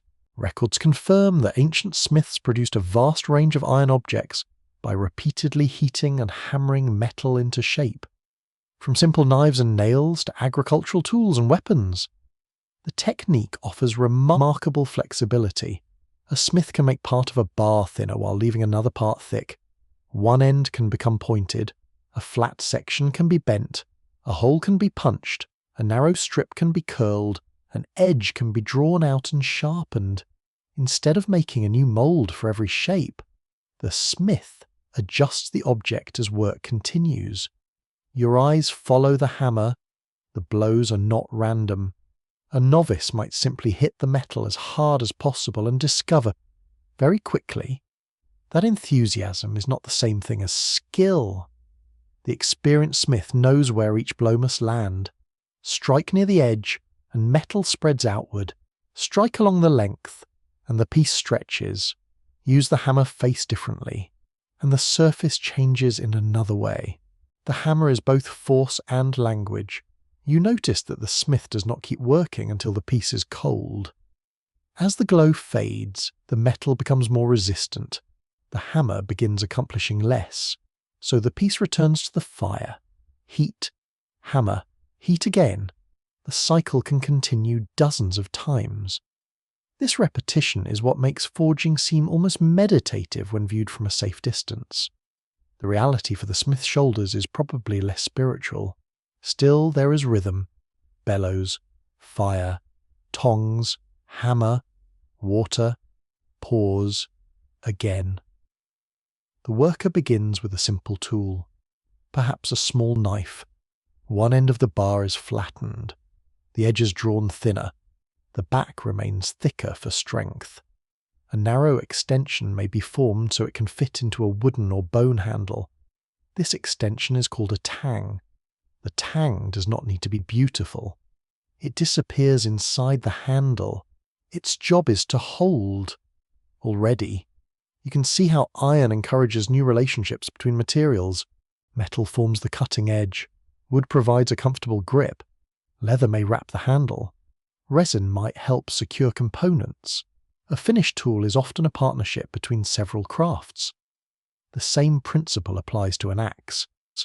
The iron head must somehow connect to a wooden shaft. Different smithing traditions solve this in different ways. Some forge an eye, an opening through which a handle can pass. Others create socketed forms or use straps and fittings. Every solution requires precise shaping.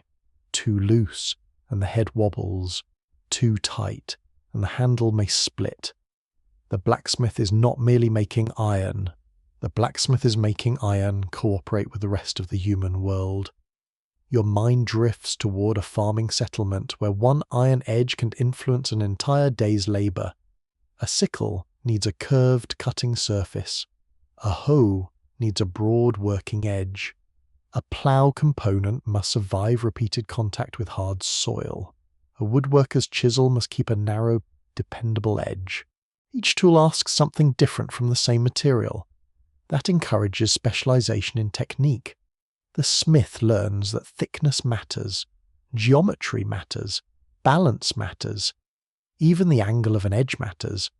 A knife sharpened too thinly may damage easily. An axe left too thick may survive but cut poorly. A fitting that looks strong can fail if a corner concentrates stress. Nobody needs modern engineering vocabulary to learn these truths. Broken tools provide excellent lessons. A customer returns with a bent blade. The smith studies where it failed. Another tool chips at the edge. Another handle loosens because the iron eye was poorly formed. Failure becomes instruction. It is perhaps the least polite teacher, but it is memorable.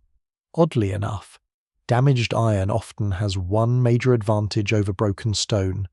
It can frequently be repaired. Imagine a stone axe head cracking badly. The fracture may end its useful life. Iron offers more options. A bent object can be reheated and straightened. A worn edge can be reforged. A broken section may sometimes be welded or replaced. A damaged tool can even be transformed into another object. An old blade may become a smaller knife. A broken implement may become nails, hooks, clamps, or fittings. The material carries value even when the original object has failed. This recyclability changes how people think about tools. Iron is not necessarily finished when its first shape disappears. The smith can give it another life. A curious footnote is that archaeological collections sometimes contain iron objects showing signs of repeated repair, patching, reshaping, or reuse. Ancient people are not casually throwing away valuable metal because the latest model has arrived in a slightly more fashionable colour.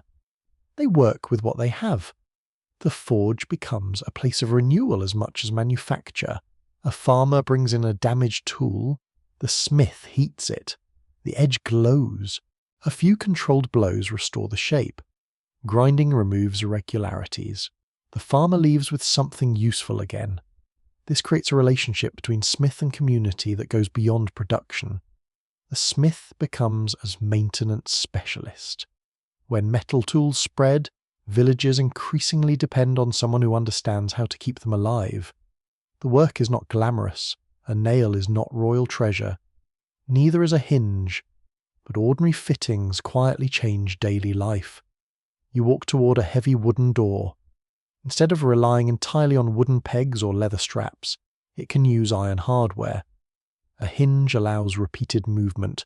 A latch gives secure closure. A strap reinforces a vulnerable joint. Iron nails can fasten boards. Clamps can strengthen carts or buildings. Hooks can suspend containers or tools. Chains can control animals, secure loads, or close entrances. Small objects begin appearing everywhere. They're easy to overlook because they lack the drama of swords. Yet civilization spends far more time opening doors, repairing wagons, harvesting grain, cutting wood, and building houses than fighting heroic battles. Iron becomes transformative precisely because it enters the boring parts of life. The smith understands that not every object requires the finest material. A decorative fitting may tolerate softer iron. A cutting edge needs more careful treatment. A nail needs toughness and easy shaping. A punch or chisel must endure concentrated force. This encourages sorting and judgment. Different pieces of iron are assigned different purposes. The worker learns through experience which bars deserve to become blades and which are perfectly respectable future hinges. No offence to hinges, they have dependable careers. The making of blades introduces another challenge. A blade needs more than shape. It needs an edge capable of staying sharp. Pure or low-carbon iron can be relatively soft. A beautifully forged knife that bends too easily or dulls quickly is not especially impressive. However elegant the handle, smiths discover ways to manipulate the material through repeated heating, working, and selective use of harder portions. Some iron naturally contains more carbon because of how it was produced or processed. These harder zones can behave differently under the hammer and at the edge. The smith may not understand carbon as an element. What matters is recognizing performance. This piece takes a better edge. That one remains soft. The harder material goes where hardness is useful. The softer material can still provide toughness or structure. The craft becomes increasingly sophisticated through such choices. A council decree proves in several organized ancient states that smiths, metal workers, and supplies of iron eventually become important enough to attract official attention, especially when armies, agriculture, and construction depend on their output. Yet most ironwork remains intimate. One worker, one hearth, one object held in tongs. You stand close enough to see tiny flakes forming on the glowing surface. As hot iron contacts air, a dark oxide scale develops. Hammering breaks some of it loose. The flakes scatter like black confetti, though nobody is celebrating and you probably should not collect them in your hair. The smith occasionally brushes the surface clean. Then another technique appears, punching. A pointed tool is placed against a hot iron and struck. The punch sinks deeper. The workpiece may be turned and punched from the other side until a hole opens. Now the smith can make loops, eyes, sockets, and fittings that would be difficult to create from a single solid piece otherwise. Bending expands the vocabulary further. Hot iron wraps around a form, a straight rod becomes a hook, a strip becomes a bracket, a bar can curve into a ring.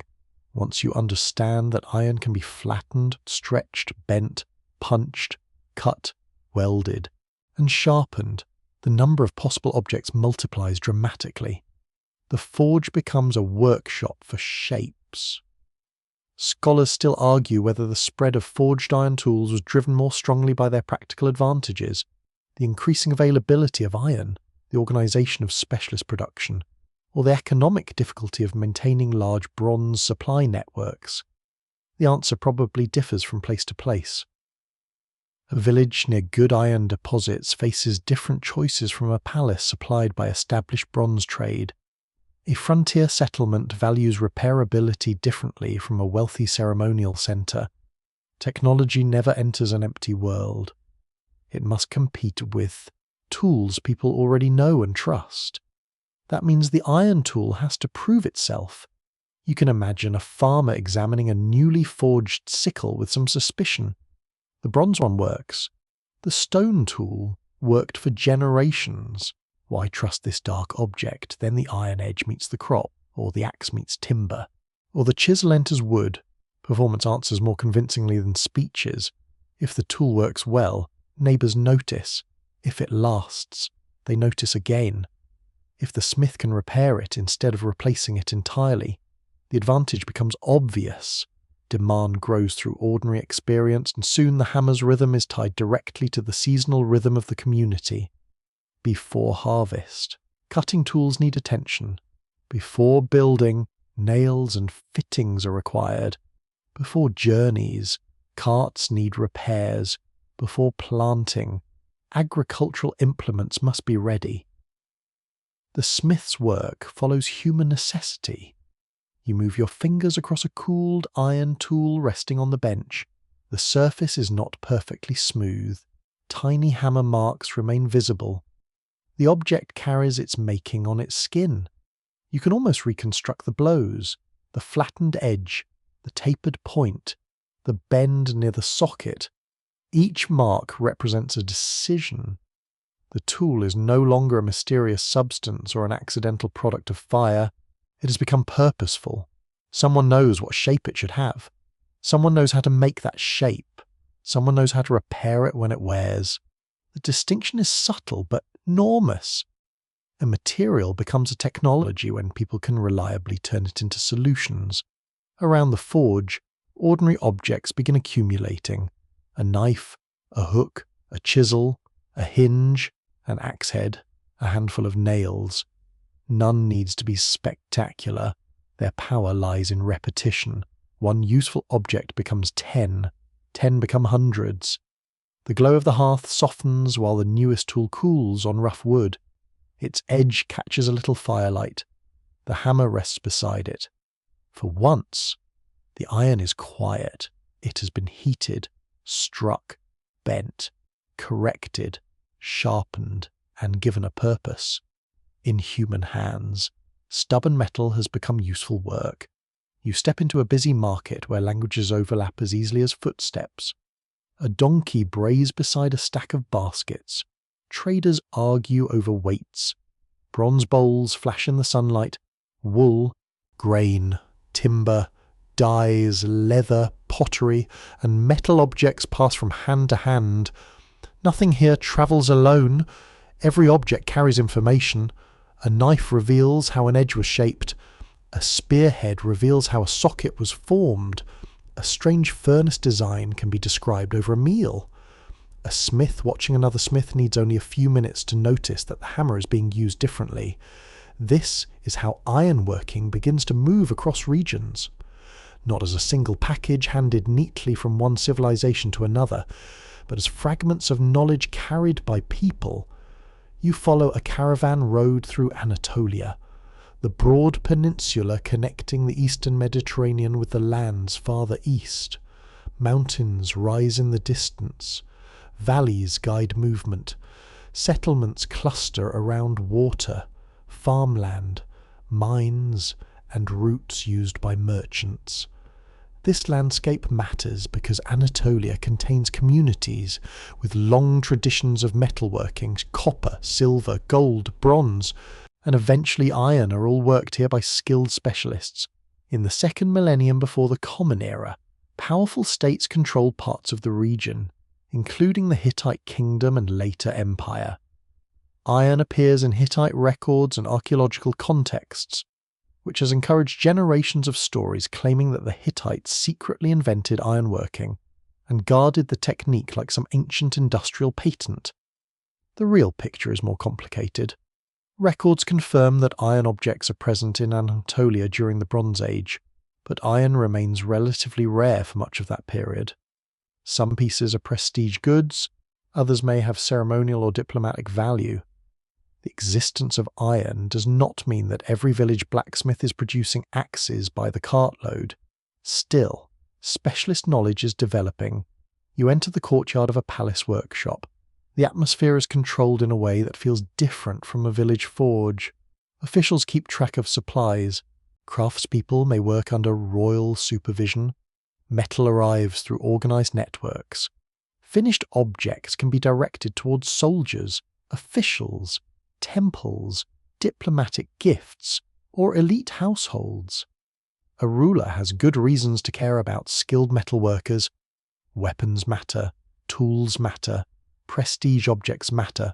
Most importantly, expertise matters. A pile of ore is useless if nobody knows how to transform it. That makes craftspeople valuable in their own right. A king can seize metal. It is much harder to seize knowledge without also controlling the people carrying it. And people move. They marry into new communities. They travel for work. They flee conflict. They are captured in war. They accompany diplomatic missions. They follow merchants. They relocate when rulers reorganize populations. Each movement creates opportunities for technical skills to travel. You can picture a smith arriving in an unfamiliar settlement with almost nothing. Perhaps the language is different. Perhaps the local furnace shape looks strange. But charcoal still burns. Iron still changes colour under heat. A hammer still communicates through the hand. Craft knowledge can cross linguistic boundaries surprisingly well. The newcomer watches the local workers. The local workers watch the newcomer. Soon everyone is quietly borrowing. One person changes the shape of a tuyere. Another copies a style of tongs. Someone alters how a blade is joined to a handle. Nobody announces that international technology transfer is currently taking place. They simply want better tools. Your path continues southeast toward Mesopotamia, where great cities rise between the Tigris and Euphrates river systems. Here, administration is everywhere. Scribes record grain, palaces count livestock, temples organize labor, merchants sign contracts. Metal enters this bureaucratic world as both material and commodity. Iron is still costly in many early periods, but references gradually become more common. Its value can fluctuate dramatically depending on location, date, and quality. That tells you something important. Iron does not spread evenly. A technique may be familiar in one city and uncommon in another. A ruler may own iron objects while ordinary households rarely see them. A frontier smith may know practical techniques absent from a wealthy palace workshop. Technological maps are messy. You walk beside a merchant carrying small metal items wrapped in cloth. He is not transporting instructions, yet the objects themselves teach. A A smith who receives a foreign blade can study it. How thick is the back? How was the edge shaped? Was the tang forged as part of the blade? Are different pieces joined together? Was the surface polished? Is the metal unusually hard? Objects become silent teachers. Even a broken tool can carry valuable information. A craftsperson does not need to know who invented a technique to copy it. This encourages what you might call technological imitation, though the smith would probably call it having eyes. Oddly enough, ancient craftspeople sometimes seem to reproduce prestigious foreign styles, even when a local design might be easier to make. Fashion, apparently, reaches the forge too. If elite warriors admire a particular sword shape, smiths have a strong incentive to produce it. If a foreign ruler sends an impressive iron gift, local workshops may study the object carefully. Prestige becomes a carrier of technique. Diplomacy does the same. Royal courts exchange gifts across long distances. Gold vessels, horses, textiles, precious stones, weapons, and rare metals can all move between kings. A diplomatic object is meant to impress. That makes unusual materials especially useful. An iron blade arriving in a court where iron remains scarce creates conversation. The ruler sees status.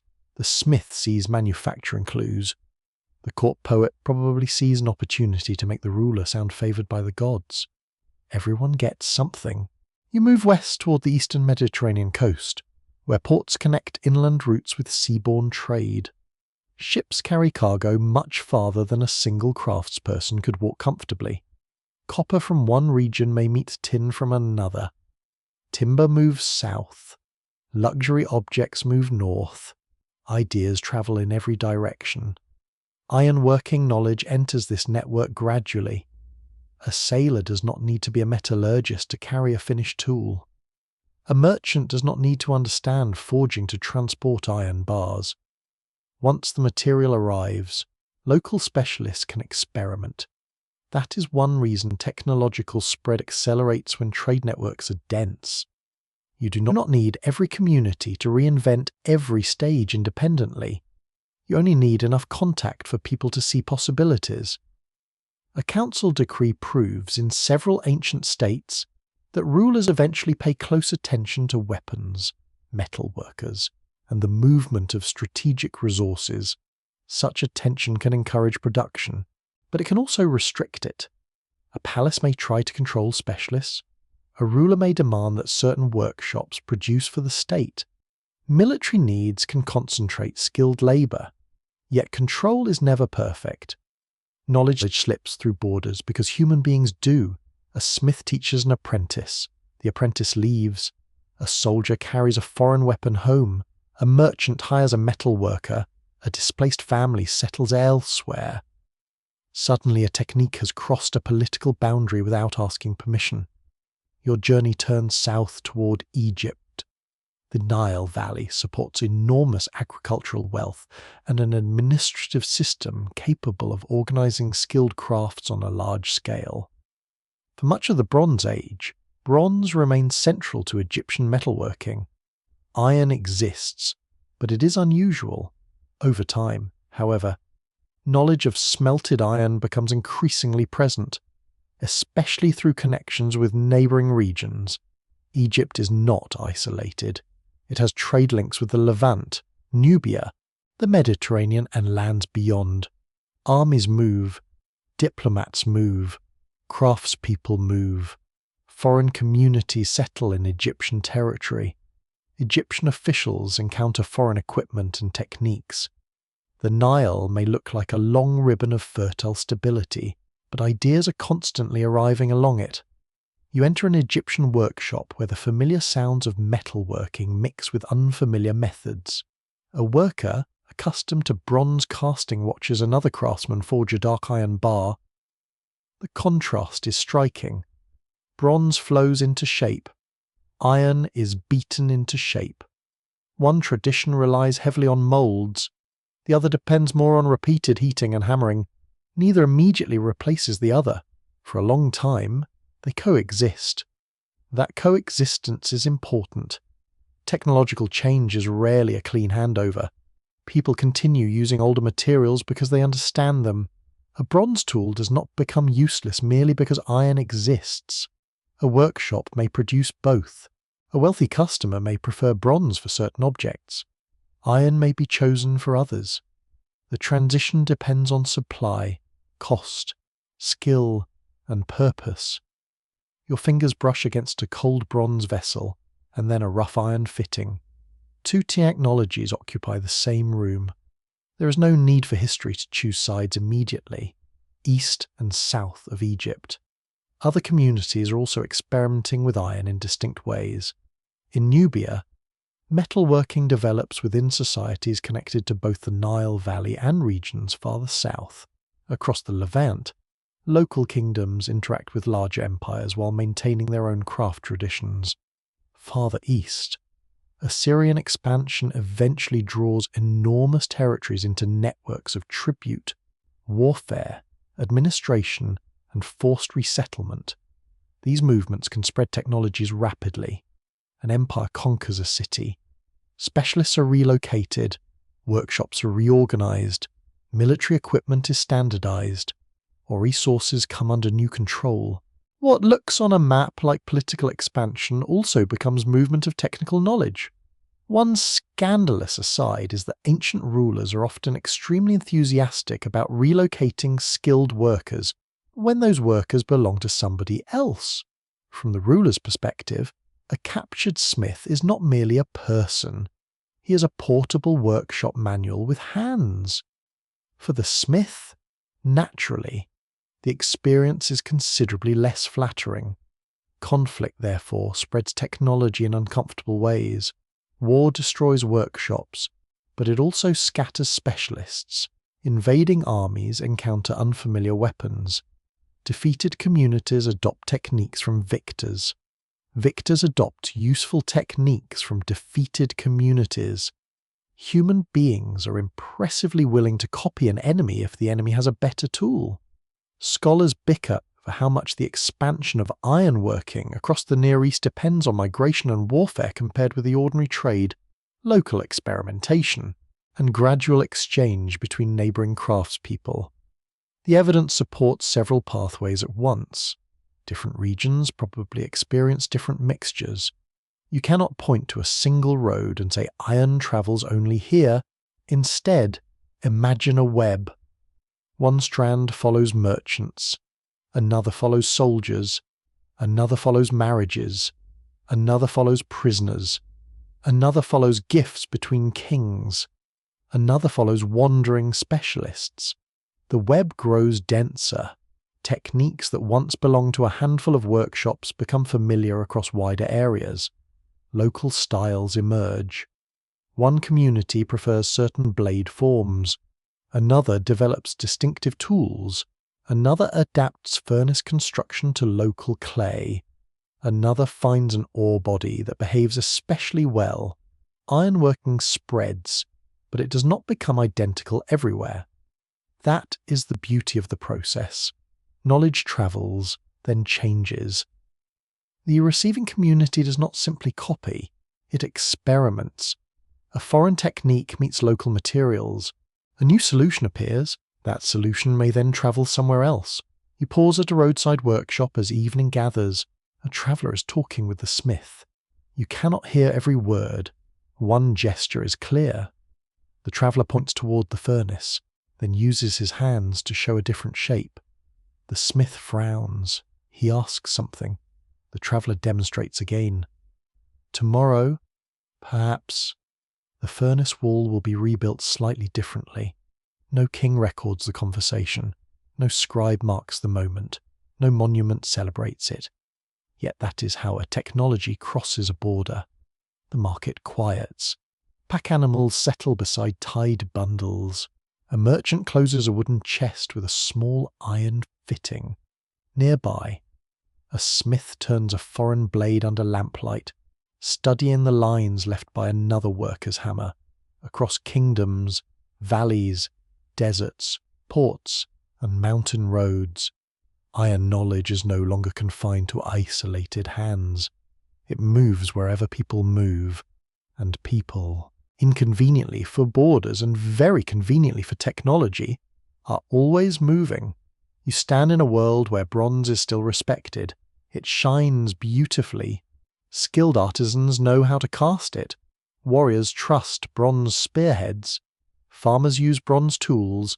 Temples display bronze vessels and ornaments that catch the light with a warm glow.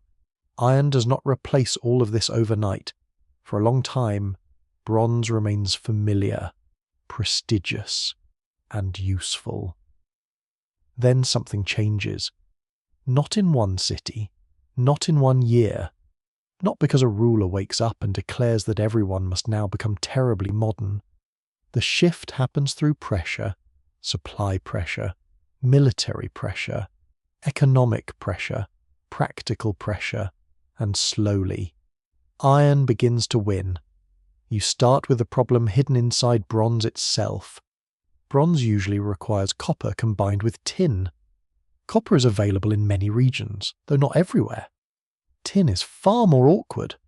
Useful tin deposits are unevenly distributed, and communities often depend on long-distance trade to obtain it. That means a bronze tool may begin with materials that have travelled across mountains, deserts, or seas. If those routes remain open, everything works. Merchants arrive, ingots change hands, workshops stay busy, but trade networks are fragile. Ships sink, roads become dangerous, kingdoms collapse, taxes rise, war interrupts caravans, pirates become enthusiastic, a distant mine changes hands. Suddenly a local bronze worker can possess all the skill in the world and still lack the tin needed to make good bronze. Iron offers another possibility. Iron-bearing ores are much more widespread. Not every region has excellent deposits, and mining them still requires labour. But many communities can obtain iron closer to home than tin.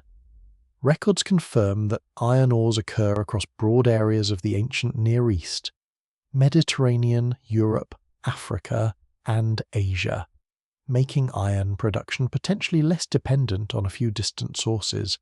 That does not mean iron is instantly cheap. Early iron working consumes charcoal, it consumes labour, it requires skilled smelting and forging. Furnaces fail, tools break. Good iron varies greatly in quality. Still, the raw material is often easier to find. That changes the economic calculation. Imagine two villages. One depends on copper and tin arriving from distant traders. The other can collect iron ore from hills a few days away. Which one feels more secure when political trouble closes a major trade route? The answer becomes increasingly obvious. You walk into a storeroom where a bronze worker examines nearly empty baskets. There is copper, there is charcoal, there are moulds, there are tools, but there is almost no tin. A metal worker without alloying material is rather like a baker with flour and no water. Technically surrounded by useful things, practically annoyed. Across town, an ironsmith still complains about fuel and ore quality, but work continues. This difference matters during periods of disruption. Around the end of the second millennium before the Common Era, several major societies in the Eastern Mediterranean and Near East experienced political instability, warfare, migration, and the breakdown of established systems.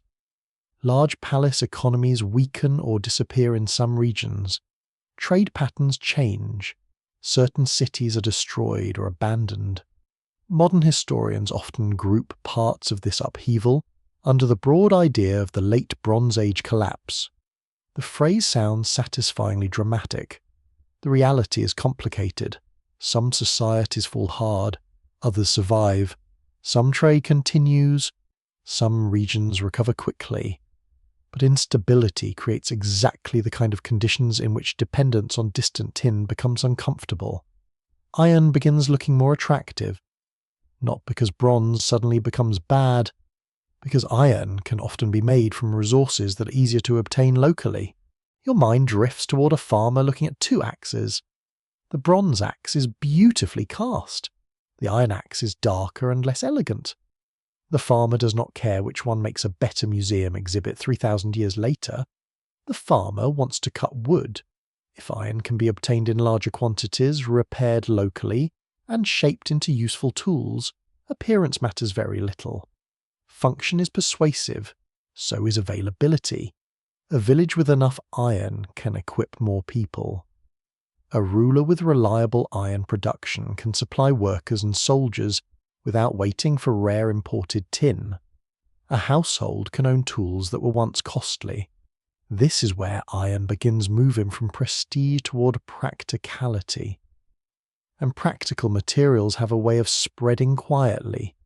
You notice more nails, more knives, more fittings, more agricultural implements, more spearheads. None alone changes civilization. Together, they alter the texture of everyday life. Iron's advantage is especially clear when production grows. A single bronze object may not seem expensive, but supplying hundreds or thousands of tools demands enormous quantities of metal. An army needs spearheads. Farmers need cutting tools. Builders need fittings. Woodworkers need chisels. Cart makers need reinforcements. The larger the demand, the more valuable a widely available ore becomes. A council decree proves in later ancient states that authorities increasingly organize iron production and distribution on substantial scales, especially when military equipment and agricultural tools become state concerns. Large political systems do not adopt materials only because they are fashionable. They adopt what can be supplied. You walk through an armory, rows of spearheads lie beside wooden shafts. A few are bronze, many are iron. The iron pieces vary slightly. One is longer, another is broader. Some surfaces are rough. This is not luxury craft. This is quantity. Quantity changes warfare. Iron does not magically create superior armies.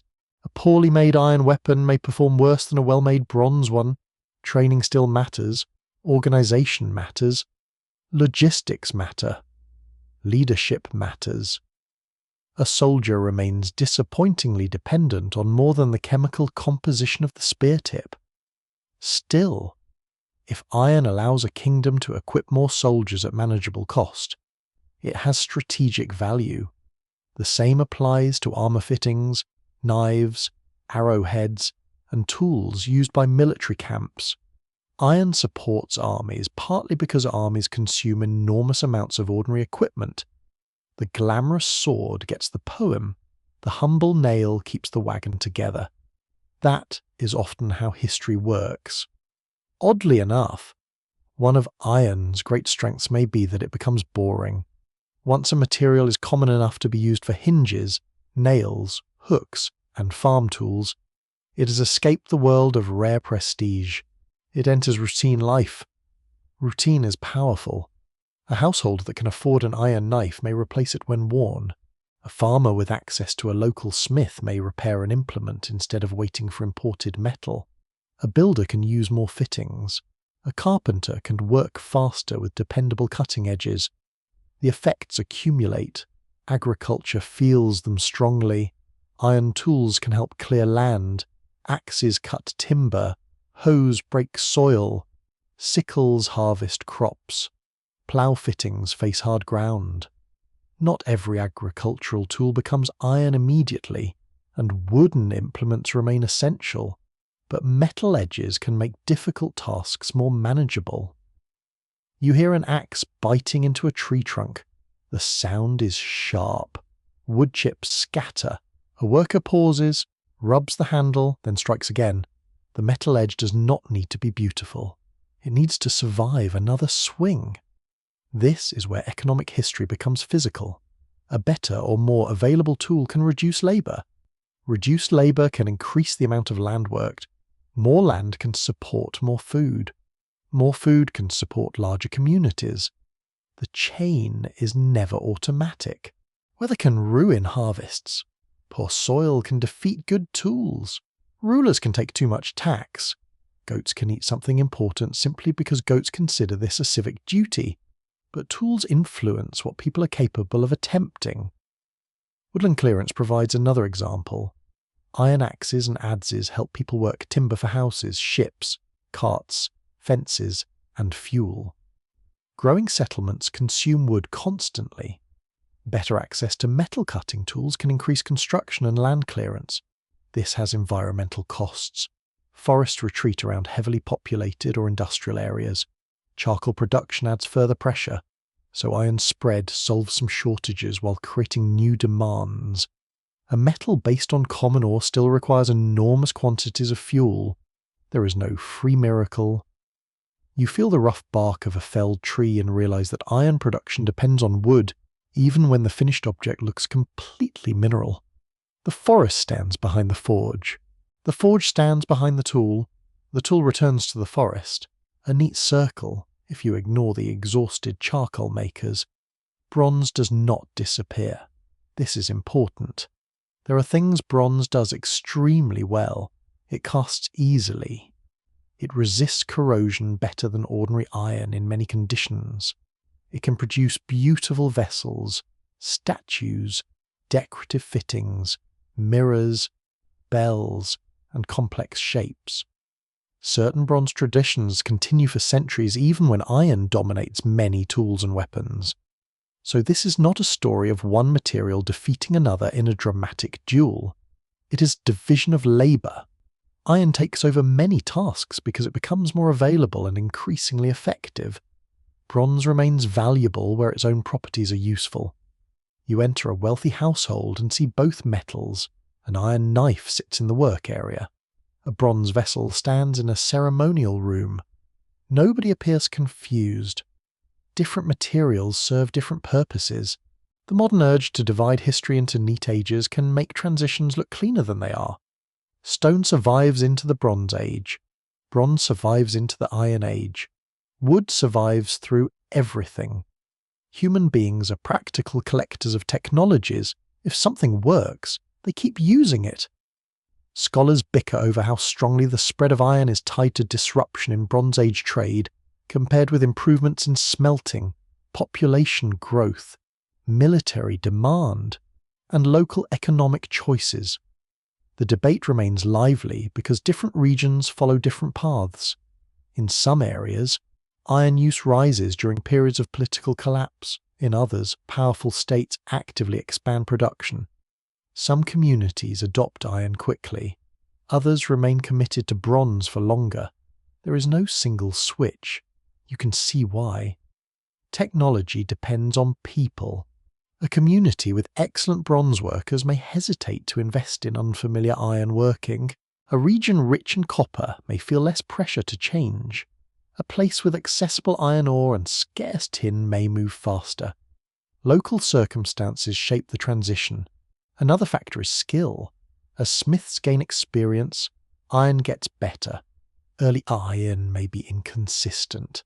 Later ironworkers learn to select ore more carefully, manage furnaces more effectively, consolidate blooms more thoroughly, and shape tools more reliably. This reduces one of bronze's great advantages: consistency. A well-run bronze workshop knows what alloy it wants. Early iron is less predictable, but every generation of experienced smiths improves the odds. Knowledge accumulates. An apprentice becomes a master. A good technique spreads. Bad techniques disappear when they repeatedly produce terrible knives. Markets reward reliability. A customer who buys a good iron tool returns. A customer whose blade bends while cutting cheese may choose another smith. Ancient consumer feedback can be brutally direct. One scandalous aside is that reputation probably matters almost as much as metal quality. If one smith's tools keep failing, nobody needs an official review system. A village is perfectly capable of remembering. Trust becomes part of production. A respected smith attracts customers. More customers provide more experience. More experience improves skill. Skill strengthens iron's position. The cycle continues. You walk through the market again. The change is subtle. Iron objects are no longer displayed only as curiosities. They sit among ordinary goods. A farmer weighs an iron blade in his hand. A carpenter checks the edge of a chisel. A merchant counts bundles of metal fittings. A soldier inspects a spearhead. There is no ceremony. That lack of ceremony is the point. Iron has become normal enough to purchase for work. The material once associated with rarity begins to belong to routine life. Availability supports production. Production supports skill. Skill improves quality. Improved quality increases demand. Demand encourages more furnaces. More furnaces create more iron. A technological system is taking shape. You hear hammering from several workshops instead of one. Each sound carries the same practical message. More metal is being made because more people expect to use it. Bronze still gleams in temples and homes. It still matters, but iron now has something bronze cannot easily match everywhere. Scale. The ore lies in too many hills. The techniques are spreading through too many communities. The tools are useful in too many ordinary tasks. Once iron becomes both available and good enough, its momentum becomes difficult to reverse. Evening gathers over the market. A bronze bowl catches the final sunlight with warm elegance. Beside it lies an iron sickle, dark, scratched, and plainly made. The bowl is more beautiful. The sickle will spend tomorrow cutting grain, and for the people who need tools in large numbers, that quiet usefulness begins to decide the future. You stand beside the forge while a blade rests beneath a blanket of glowing charcoal. At first, nothing about the scene suggests a new material is being invented. There is iron, there is fire, there is charcoal, there is a smith watching colour. Yet something subtle is happening inside the metal. Carbon is entering the iron, not enough to turn it into something completely different in appearance. Not enough for anyone nearby to name the process in modern chemical language, but enough to change how the metal behaves. The smith does not say. This piece now contains a particular percentage of carbon. Instead, the smith notices something practical. This blade becomes harder. That edge holds longer. Another piece bends too easily. One cracks. One sharpens beautifully. The workshop becomes a laboratory without measuring instruments. You watch knowledge accumulate through comparison. A low-carbon piece of iron can be tough and workable, but it may remain relatively soft. Add more carbon under the right conditions, and the material becomes steel. Steel is not simply stronger iron in every possible sense. Its properties depend on carbon content, impurities, heating, cooling, and working methods. Too little carbon, and the edge may be soft. Too much, and the material may become brittle. The useful range lies between extremes. That creates a new challenge. The smith must control something invisible. You can see iron, you can see charcoal, you can see fire. You cannot see carbon atoms slipping into the metal. So the craft develops through signs, colour, spark, hardness, sound, resistance beneath a file or stone. The way an edge responds when struck, the way a blade bends and returns, experience becomes the measuring tool. Records confirm that ancient smiths in several regions learned to produce and manipulate forms of steel long before the chemistry of carbon was scientifically understood. One important method is carburization. A piece of iron is heated for a long time in contact with carbon-rich material, often charcoal. At high temperatures, carbon can diffuse into the surface of the iron. The process is slow. The deeper the carbon must penetrate, the more time and careful heating are required. A smith may place iron in a charcoal-rich fire and keep it hot for extended periods. The surface changes first. That means a blade can develop a harder outer layer while the interior remains softer and tougher. This combination can be extremely useful. The hard edge cuts. The tougher core resists breaking. You move closer to the forge. The charcoal glows almost white near the strongest airflow. The heat pushes against your face. The smith draws out a blade and examines its colour. The There is no clock ticking on the wall. Timing lives in habit. Too little heat and carbon moves slowly. Too much heat risks damaging the metal. Too much exposure to air can cause carbon to burn away from the surface instead of entering it. The same fire can help or harm depending on how it is controlled. A forge is never simply hot. It contains zones. Near the air blast, conditions differ from those farther away. Some areas are rich in oxygen. Others become reducing environments where carbon-bearing gases surround the metal. A skilled smith learns where to place a piece. A few hand widths can matter. That is a remarkably intimate kind of technical knowledge. Your fingers do not touch the hot metal. Of course, because you are fond of having fingerprints. But you can imagine the smith reading the forge as though it were a landscape. This corner is too fierce. That pocket is just right. The charcoal must cover the blade. The airflow needs adjusting. The bellows slow, then accelerate. The metal stays hidden for another stretch of time. Eventually the blade emerges. It looks almost ordinary. The remarkable changes are inside. Hardening introduces another discovery. Certain steels respond dramatically to rapid cooling. The smith heats a blade and then cools it quickly, perhaps in water, brine, or another liquid. A hiss explodes from the trough. Steam rises. The metal disappears beneath the surface for a moment. When it returns, its structure has changed. Again. Nobody needs to understand crystals or phase transformations to notice the result. The blade is harder. Much harder. Sometimes inconveniently harder. Because hardness creates another danger. Brittleness. A blade hardened too aggressively may chip or crack. The smith learns this the unpleasant way. One moment, a promising edge looks excellent.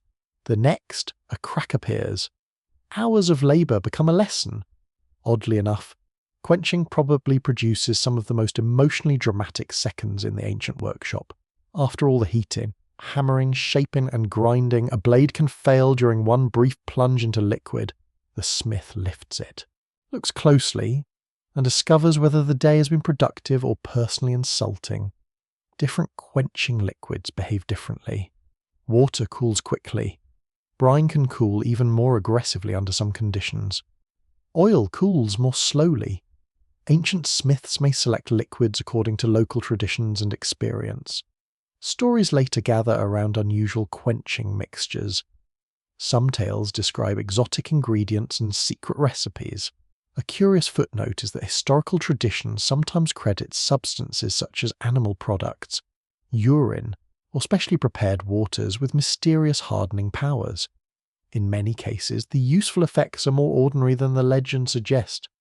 Salt concentration, temperature, cooling speed, and surface conditions can all influence quenching. Still, telling an apprentice that the sacred liquid contains ancestral power sounds more impressive than discussing heat transfer. The trouble with a freshly hardened blade is that it may be too brittle, so another step appears: tempering. The hardened steel is reheated, but not to the same high temperature used for forging.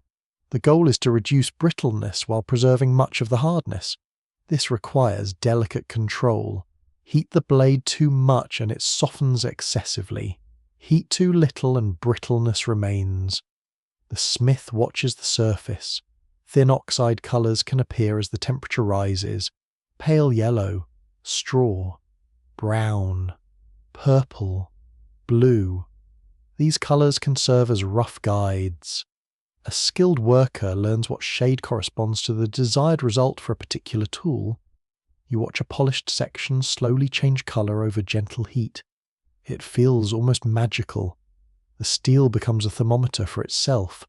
No numbers are required. Colour tells the story. For cutting tools, a certain temper may be preferred. For springs or flexible pieces, another. The craft begins to divide properties according to purpose. Hardness is no longer automatically good. Softness is no longer automatically bad. What matters is balance. A knife must be hard enough to hold an edge, yet tough enough to survive impact. A chisel needs a hard-working end but cannot be so brittle that it breaks under repeated hammer blows. A sword must resist bending, but complete rigidity can be dangerous. Different tools demand different compromises. This understanding marks a major step in iron technology.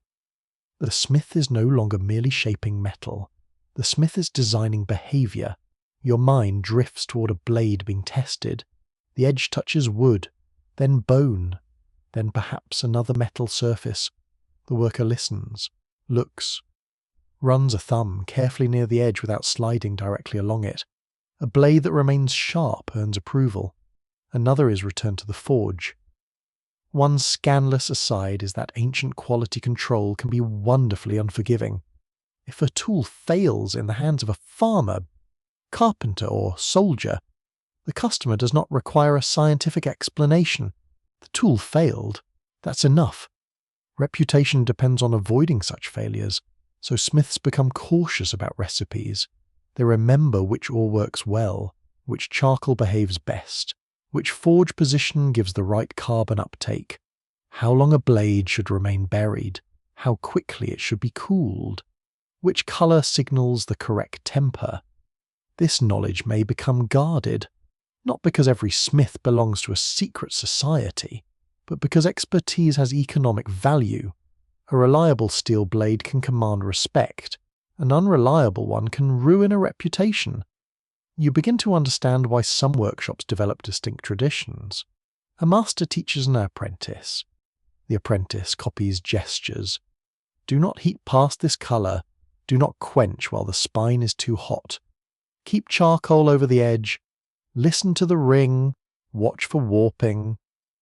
These instructions may sound simple. Executing them consistently takes years. Steel also encourages composite construction. A smith does not always need an entire object to be made from the hardest material. Hard steel may be concentrated where it matters most. A cutting edge can be joined to a softer iron body. This saves higher quality material and creates a useful combination of properties. Picture an axe. The main body is tough iron. Along the cutting edge sits a strip of harder steel. Heat and hammering join them. The finished tool benefits from both. The expensive, carefully prepared steel goes exactly where work demands it. This is sophisticated material management. Nothing is wasted. A council decree proves in some later societies that high-quality blades and skilled smiths become valuable enough to attract elite and military attention. But much of the real revolution happens in ordinary tools. An edge that stays sharp longer changes daily work. A carpenter spends less time grinding. A farmer cuts more before stopping. A woodworker makes cleaner cuts. A butcher works more efficiently. A soldier trusts a weapon more completely. Small improvements accumulate across thousands of tasks. Steel does not need to announce itself dramatically. It simply performs better. There are several possible routes by which ancient smiths discover carbon's effect. Some blooms naturally contain regions with different carbon levels, because conditions inside a furnace vary. A smith may unknowingly choose a carbon-rich section and notice that it hardens differently. Repeated exposure to charcoal during forging may add carbon near the surface. Another worker may accidentally decarburize steel by heating it too long in air and realize the result has become softer. Every success and failure reveals another part of the pattern. Scholars bicker over exactly when and where intentional steelmaking becomes distinct from accidentally producing carbon-rich iron. Because archaeological metal can preserve complicated histories of heating, forging, welding, and carbon movement. The boundary between accident and intention is difficult to draw. A smith might produce steel without knowing why. Later, the same smith may recognize that a certain procedure reliably produces harder material. At what moment does discovery become knowledge? There is no simple answer. You hear the grinding stone now. The blade moves against it in smooth strokes.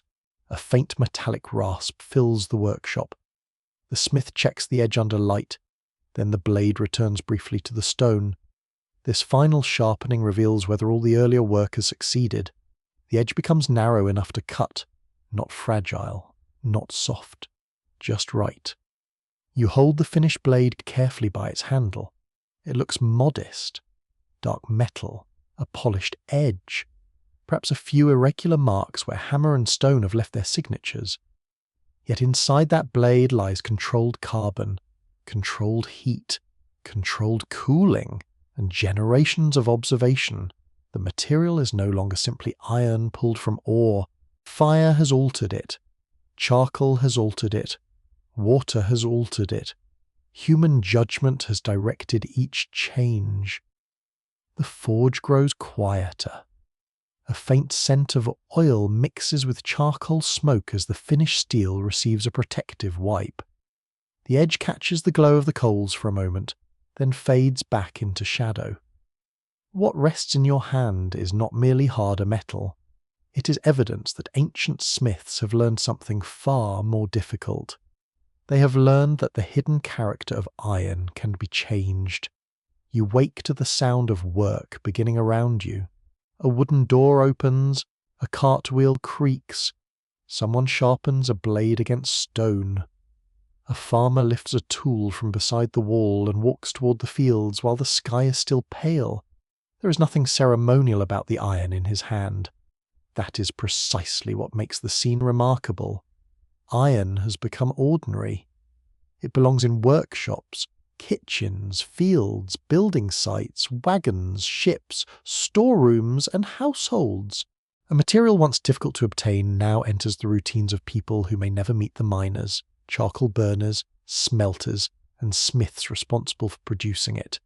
You follow the farmer into damp morning air. The soil is cool beneath your feet. Wild herbs release their scent when brushed by sandals. Somewhere nearby, oxen snort impatiently as they are prepared for work. An iron-edged agricultural tool meets the ground. The metal bites into packed soil. Again. Again. The importance of iron in farming is not that every wooden implement suddenly becomes solid metal. That would be unnecessarily heavy and expensive. Instead, iron appears where strength matters most: a cutting edge, a point, a reinforcing strip, a fitting connecting wooden parts.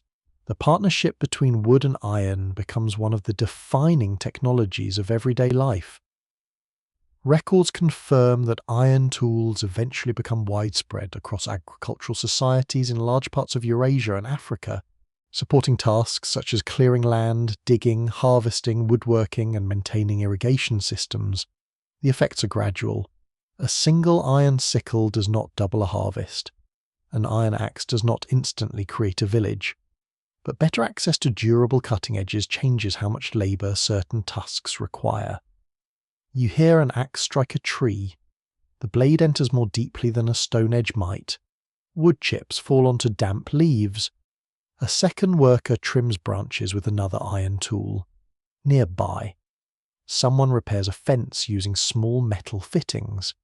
Each object saves a little time, a little effort, a little frustration.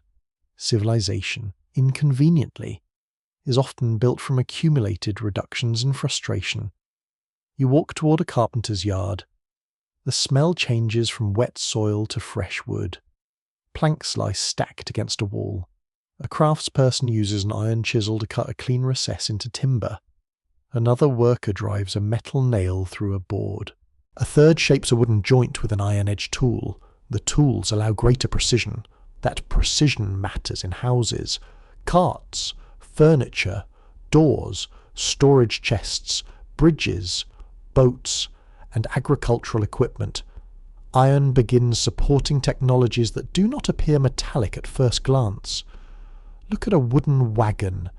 Most of what you see is timber, yet iron may strengthen the axle, reinforce the wheel, secure joints, form nails, create linchpins, or protect surfaces exposed to repeated wear. Remove those small components, and the entire vehicle becomes less dependable. The same is true of a door hinge. It is tiny compared with the building, yet it determines whether the door swings properly for years. Oddly enough, civilization becomes deeply dependent on small bits of metal that almost nobody writes poetry about. Swords receive heroic names. Hinges quietly work every morning. History has favourites. Daily life has different priorities. You enter a kitchen. An iron knife slices vegetables on a wooden board. A hook hangs above the hearth. A pot may sit on an iron support. Tongs move burning fuel. A small metal latch closes a storage chest. The material has entered domestic space. This is one of the clearest signs that a technology has matured. Rare objects belong to elites. Common objects belong to routines. The person using the knife may have no interest in metallurgy. She cares whether it cuts. The blacksmith becomes important precisely because everyone else does not need to understand iron. Specialists handle the difficult knowledge. Customers use the results. This division of skill allows technology to spread far beyond the people who produce it. You move into a village street. A smith's forge sits near the edge of the settlement, where smoke and noise cause fewer complaints from neighbours. The hammer rings throughout the day. People arrive carrying worn tools. A farmer brings a damaged hoe. A carpenter brings a chisel. A traveller needs a fitting repaired. A household wants a hook. A cart owner arrives with something bent in a way that inspires a long sigh from the smith. The forge becomes part workshop, part repair centre, part social gathering place. Information passes through it constantly. Which field is being cleared? Whose wagon broke? Which trader has good iron bars? Where is charcoal expensive? Which customer insists the tool failed entirely on its own, despite obvious evidence that it was used to pry open something ridiculous? A curious footnote is that blacksmiths in many later societies developed strong reputations, not just as craftspeople, but as central community figures because almost everyone eventually needs their services. Their work touches agriculture, transport, warfare, building, domestic life, and trade. That creates social influence. The smith may not be wealthy, but the smith is difficult to ignore. You continue toward a construction site. Workers raise heavy beams. Iron clamps strengthen joints. Nails fasten boards. Chisels shape stone and wood. Pick-like tools attack hard ground. The building still depends overwhelmingly on timber, earth, brick, and stone. But iron improves the ability to manipulate those materials. That is one of iron's greatest powers. It does not replace everything. It makes other materials easier to use. Stone can be cut more effectively with specialized tools. Wood can be shaped more precisely. Soil can be broken. Leather can be pierced. Bone can be worked. Iron becomes an enabling technology. Its influence spreads through materials that contain no iron at all. A council decree proves in many organized states that governments eventually become deeply interested in controlling mines, workshops, weapons production, taxes on metal, and the labor of specialized craftspeople. That interest reflects scale. Iron is no longer a curiosity. States need it. Armies need it. Farmers need it. Builders need it. Transport systems need it. Political power becomes increasingly connected to the ability to organize material production. An empire must move food. Food requires agriculture. Agriculture requires tools. Armies require wagons. Wagons require fittings. Fortifications require construction tools. Administration may sound like tablets, scribes, taxes, and officials. But beneath the paperwork sit countless physical objects keeping the system functioning. Iron becomes woven into that structure. You walk along a road and hear the rattle of carts, metal fittings click against wood, merchants carry tools, bars, and finished goods toward another town. Iron itself becomes trade. Ore can travel from mining districts. Partly worked metal can travel from smelting centres. Finished blades can travel from specialist workshops. Scrap can travel back towards smiths. A network develops around production. Mining settlements grow near good deposits. Charcoal makers work in woodland areas. Smelting may happen near ore or fuel sources. Smithing occurs closer to customers. No single location must perform every stage. This specialization makes larger production systems possible, but it comes with consequences. The appetite for charcoal remains enormous.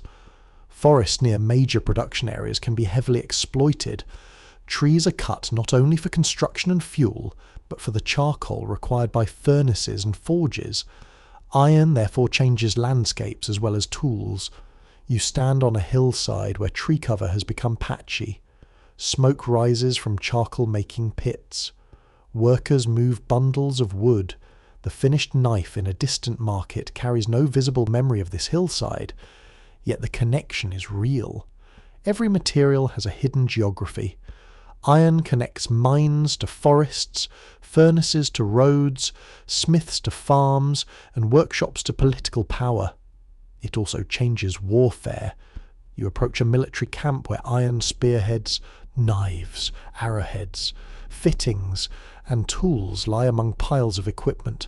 The sword receives attention because it is dramatic. But a campaign depends on far less glamorous objects. Axes clear paths. Tools repair wagons, nails secure structures, knives prepare food, metal fittings hold harnesses together. Iron supports warfare as infrastructure. A soldier cannot march very far on symbolism alone. This practical dimension matters because large armies consume vast quantities of equipment. More available iron can help states supply ordinary soldiers rather than reserving metal weapons for a narrow elite. That does not make every iron army superior. Strategy, training, leadership, supply, terrain, and sheer luck remain stubbornly important. Still, widespread iron production can increase the scale at which weapons and tools are manufactured. Scholars still argue whether iron technology itself transformed ancient military power, or whether expanding states simply used iron as one resource among many in systems already becoming larger and more organized. The debate matters because technology rarely acts alone. A sword does nothing without a person. A plough does nothing without land and labour. A nail does nothing without timber. Iron gains importance through systems. Your attention shifts away from armies and towards something quieter. A village child watches a smith repair a household knife. For that child, iron is not mysterious. It is simply what tools are made from. This may be the deepest transformation of all. Technology becomes culturally complete when people stop finding it remarkable. The child grows up hearing hammer blows as part of everyday sound. Iron latches feel normal beneath the hand. Iron knives belong at meals. Iron tools belong in fields. Iron fittings belong on carts. No one needs to explain where metal comes from every time it appears. The extraordinary has become background. One scandalous aside is that humans are exceptionally talented at turning miracles into household inconveniences. Once iron becomes common, nobody stands reverently beside a bent nail. They complain that it bent. Progress creates standards. Standards create expectations. Expectations create irritation when the hinge squeaks. And somehow, that is a sign of success. The reach of iron continues far beyond the earlier centres of production. Distinct ironworking traditions develop in Europe, South Asia, East Asia, and many parts of Africa. Different societies solve similar problems with different furnace designs, forging techniques, ores, and organizational systems. There is no single path. In South Asia, smiths eventually produce highly refined steels. In China, metallurgists develop techniques involving cast iron on a scale unusual elsewhere in the ancient world. Across sub-Saharan Africa, ironworking traditions emerge with distinctive furnaces and methods, and scholars continue debating the timing and independence of some early developments. The story becomes global because iron-bearing rocks are global. Wherever people learn to unlock them effectively, Local experimentation follows.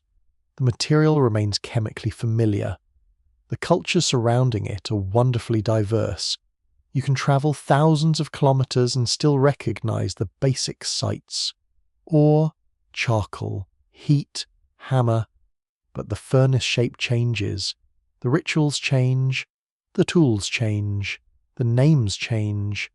The organization of labor changes. Iron becomes a shared human technology without becoming culturally uniform. That is more interesting than a simple story of invention spreading outward from one point. It is a story of many communities learning, adapting, borrowing, and improving. You return to an ordinary workyard near sunset. No palace towers nearby. No army is marching. A farmer places a worn tool beside the smith. A carpenter collects a repaired chisel.